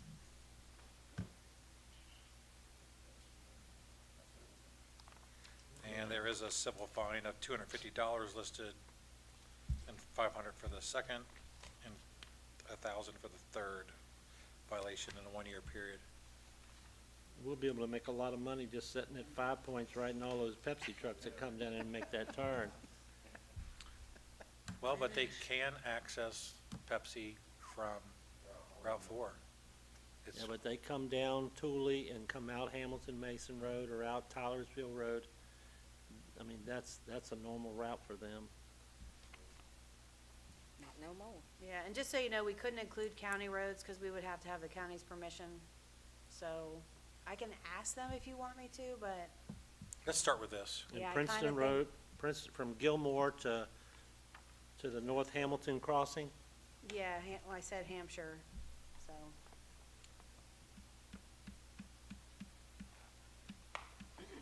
Okay, is there, I'll make a interest- motion, let it stand for the first reading. Okay, let's go with me. So we'll have this as a first read only. But I don't think I can support C and D on there, it's just, I know what we're, I think I knew what we were trying to do, but Okay, so you would just be okay with Morris and Vintage? I think those are the ones that really aren't thoroughfares, the other 2 are. Okay. So, Have you seen a change in the traffic on Morris? Just look at the last couple of days, and the order of the dump trucks who are becoming bypass now. they might have heard we were looking at them. But, you know, there's a big pile of dirt down there, they're working on it, and they're up early in the morning. So, I don't know where all that dirt's going to, but do we need any dirt? We could get some. But anyway, motion and second to let it stand. So, but you want it changed to, you want to eliminate C Yeah, and we D? can do that next time when we vote on it, but Yeah. So we don't need a motion to not have a vote on it, correct? You can just, Just you read read it. it and. You read it, Yeah. and it doesn't, but I agree with you, Okay. trustee McAbey. Okay, look, we have the next resolution, please. Okay, resolution 25-147 is a resolution authorizing the administrator to purchase replacement computers as attached for the administration, police, and fire departments from CDWG at a total cost of $9,719.90, which will be paid from the multiple funds. So what happened is when Windows 10 recently went to, it was discontinued, basically. There's no service that's gonna be provided for it anymore by Microsoft. So they forced everybody to upgrade to Windows 11. So unfortunately for us, we have lots and lots of computers that are, they cannot be upgraded. Like the computer itself is too old. It cannot be upgraded, not even with workarounds. So for the immediate future, I think we have seven computers that need to be upgraded. I know that we have, did we only have one in administration? Two in administration? Oh, you guys have one? Oh, they didn't tell me Public Works. I thought he said 5 in police, 1 in fire, and 2 in admin is what he originally told us. So they were able to plug workarounds in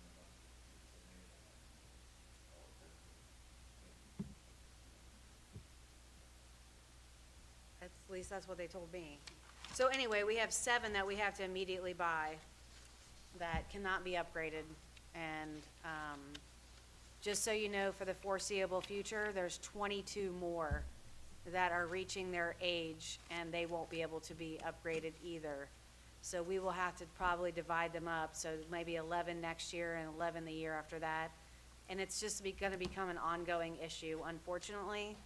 It's gonna, so we've asked SWOCA to come up with like a 5-year plan, 5 to 7 year replacement plan, and we're really going to have to just replace the computers as they need to be replaced. There's just not gonna be any ifs, ands, or buts about it. So, Okay. I move to adopt 25-147. Second. Any other questions or comments? If the Public Works does need to be replaced, is that something that you could be done with your spending authority? yeah, with my spending authority, yes. Just one computer or whatever, or 2 computers, whatever it is. Any other questions or comments?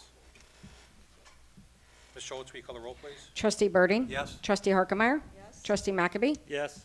And that resolution is adopted. Committee reports, TID, Trustee McAbey?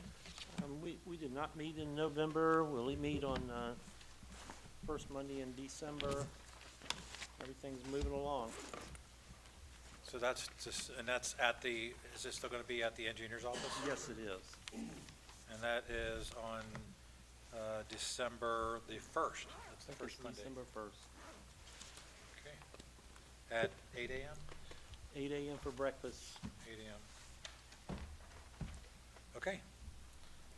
Thank you very much. Trustee Harkemaier, EMA? Nothing on Okay. EMA to report. OKI is tomorrow morning, and nothing to report from Cloud. Okay, great. Board member comments? Trustee McAbey? I would, with the financial distress the township's in, I'd like to see us suspend all travel until further notice. All paid overnights stopped. Even the conference for us in January or February, if we want to go, we should pay the bill ourselves. I don't know how much money we spend on travel, but I think that needs to stop. We already talked about overtime. We need to do all we can to rein that in, not just between now and the end of the year, but for the foreseeable future. So, those are just a couple of my thoughts. So are you asking Ms. Schultz to cancel your reservation in I'm gonna hotels? decide whether I'm gonna pay it myself or not. So Okay. yes, I mean, I think it's a couple of $1,000s when you add it all up, 5 rooms and, whatever it The is. registration's already been paid, though, just so you know. Yeah, well, I mean, you can still go. You can still drive up there and and go, you know what I mean? Okay. And I used to do that a lot, drive up for the whole day and either stay over one night and come back or something like that. But I think in every department, I think we need to look at, any kind of travel needs to stop. Any kind of training that's, not required needs to stop. And again, just looking for ways to make sure we can make it until at least the spring of 2027.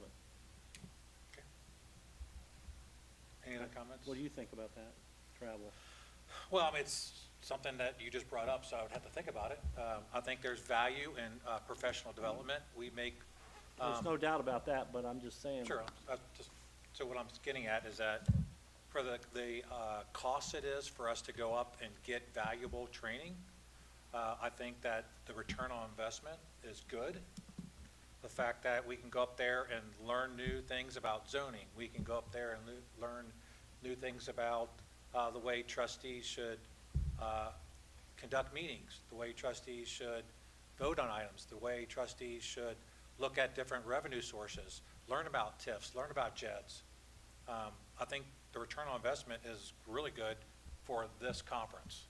Now, I agree, like, when you start getting into airfare, yeah, then you start having major expenses, but, and this is just off the top of my head, Sure, knee-jerk sure, reaction to sure. this comment. I think that, you know,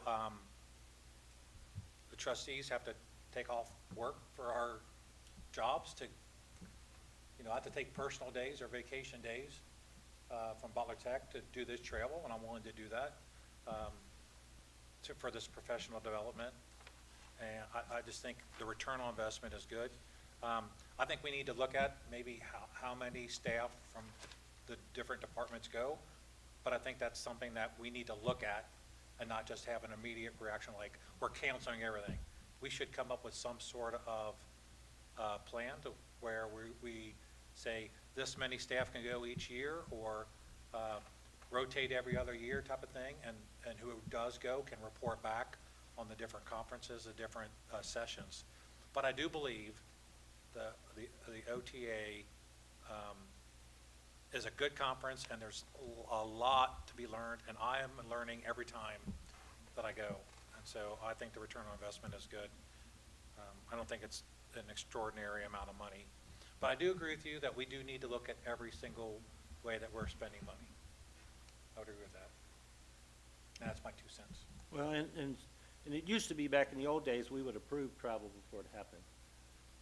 So it gave us, Is that a it gave us, policy? it gave us as a board, some indication of what we were spending that way. Okay. So I mean. So that's a again, policy we if- should if- enact, if, right? I don't think we're paying for the administrator this year, but, 1, Or 2, 3, last. 4, 5, you know what I mean? Just, and again, I don't know what other training for each department, but, I think we need to look for every dime we can save, so. Okay. I appreciate that feedback. Trustee Harkemeyer? I think that it's a valuable conference. You'll learn a lot. The networking is unparalleled. And I know for me personally, I don't put in meals. I don't put in a per diem. I've never put in a per diem at any point in time that I've ever gone to that conference. And last year I didn't even submit mileage for it. So I try to keep it as lean as I can. I cover my own food costs, and this year I'm not even going to do the luncheon at the end of the thing. That already asked Mrs. Schultz to not sign me up for that one. So at a minimum, I'm doing what I can to keep it lean. Anyways. Okay, I'm looking forward to, I do have something. oh, sure, though. please. Can we just direct our attention to the calendar, please, that is behind the tab, and just take a look at December? Is there anything else that we need to do or not do? Same thing with November. Is there anything that we need to put on the standard annual calendar for November, December? Yeah, we need to add permanent appropriations in December. Thank you.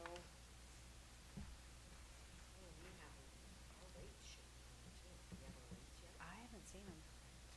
Okay, so And add then- that, get rates, maybe. Yeah, and then we also need to do final appropriations and final revenues to turn into the county.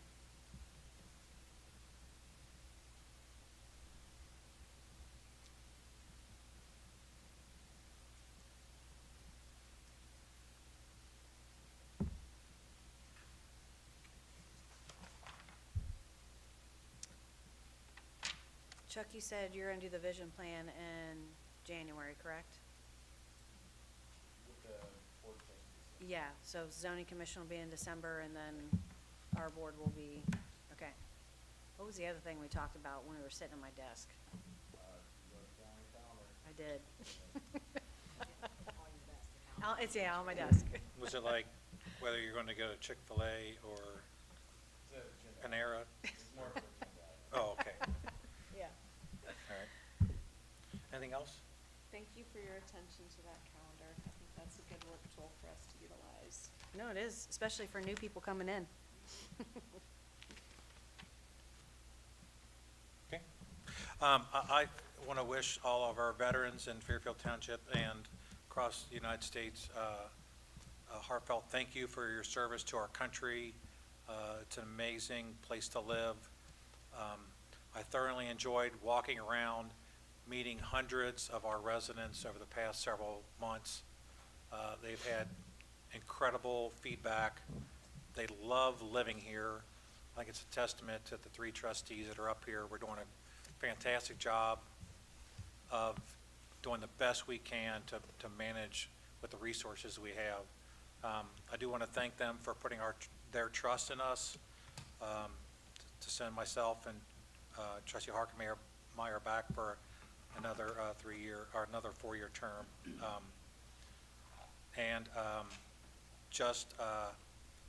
The feedback that we got was that they appreciate the fact that we're trying to put off, like Mr. Yeckel said, trying to stretch the dollar until it breaks as long as we can.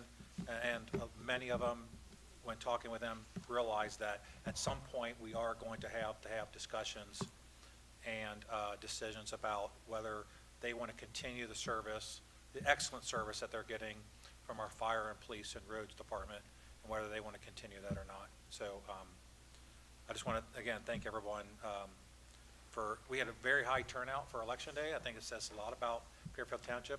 Our residents are active and involved in government, and I think that's very reassuring. So we move on to announcements. Again, the regular Fairfield Township zoning meeting scheduled for Wednesday, November the 19th at 7 p.m. has been moved to Squoka, which is 3611 Hamilton Middletown Road, Fairfield Township, Ohio 45011.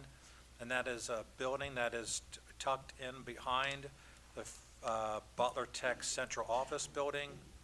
And I look forward to watching that online, because it won't be broadcast online. Does it not get recorded? Oh, we don't have the. No, there's. Our system, they don't have recording system over there yet. That's something they're shopping at, since we've upgraded ours, but no, it will not be available. It will not be available. Is there any way how will we take notes or? We'll record audio.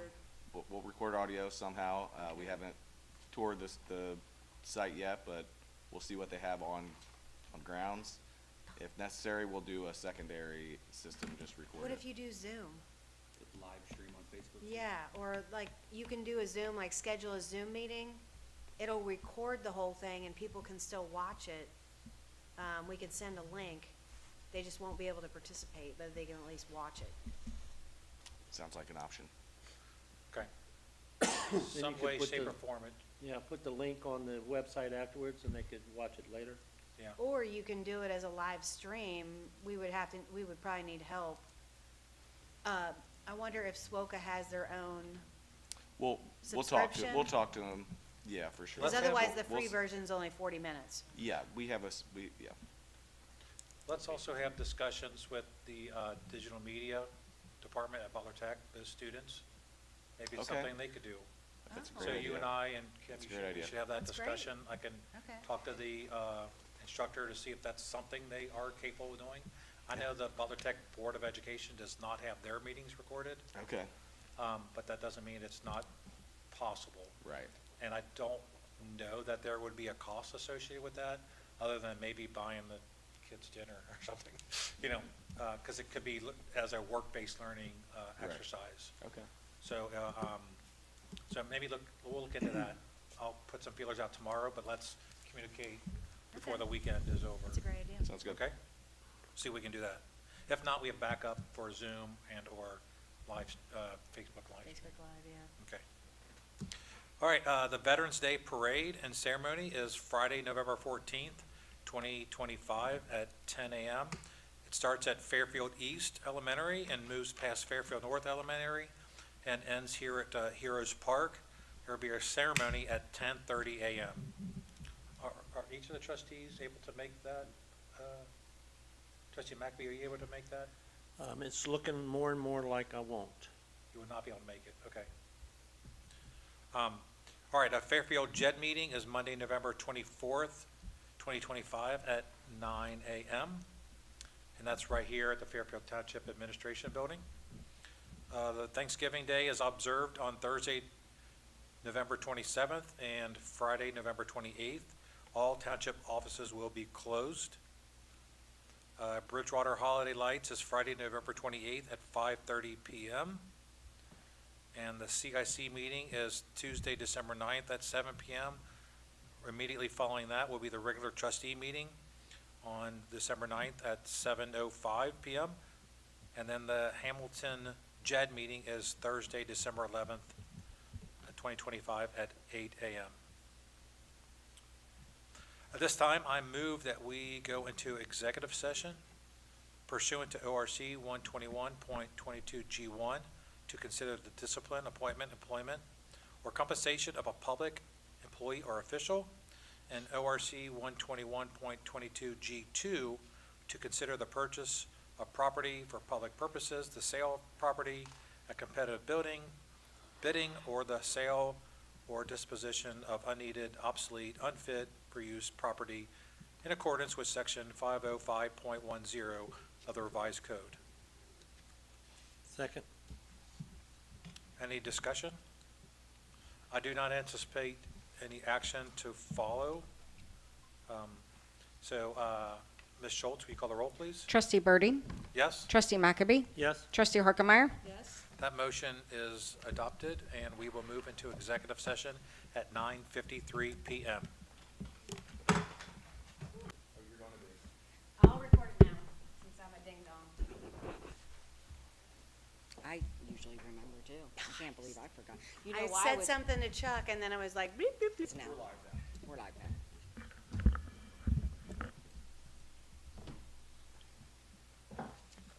Okay, the time is 10:14, and we are back from executive session. Ms. Schultz, will you call the roll, please? Trustee Birding? Present? Trustee Harkemaier? Here. Trustee McAbey? Here. Okay, at this time, I move to adjourn. Is there a second? No action is taken as a result of executive session. So I move to adjourn. Second. I heard Trustee Harkemaier, second? Okay. Trustee Birding? Yes? Trustee Harkemaier? Yes. Trustee McAbey? Yes. Okay, we adjourn, that motion passes, and we adjourn at 10:15 p.m. Thank you.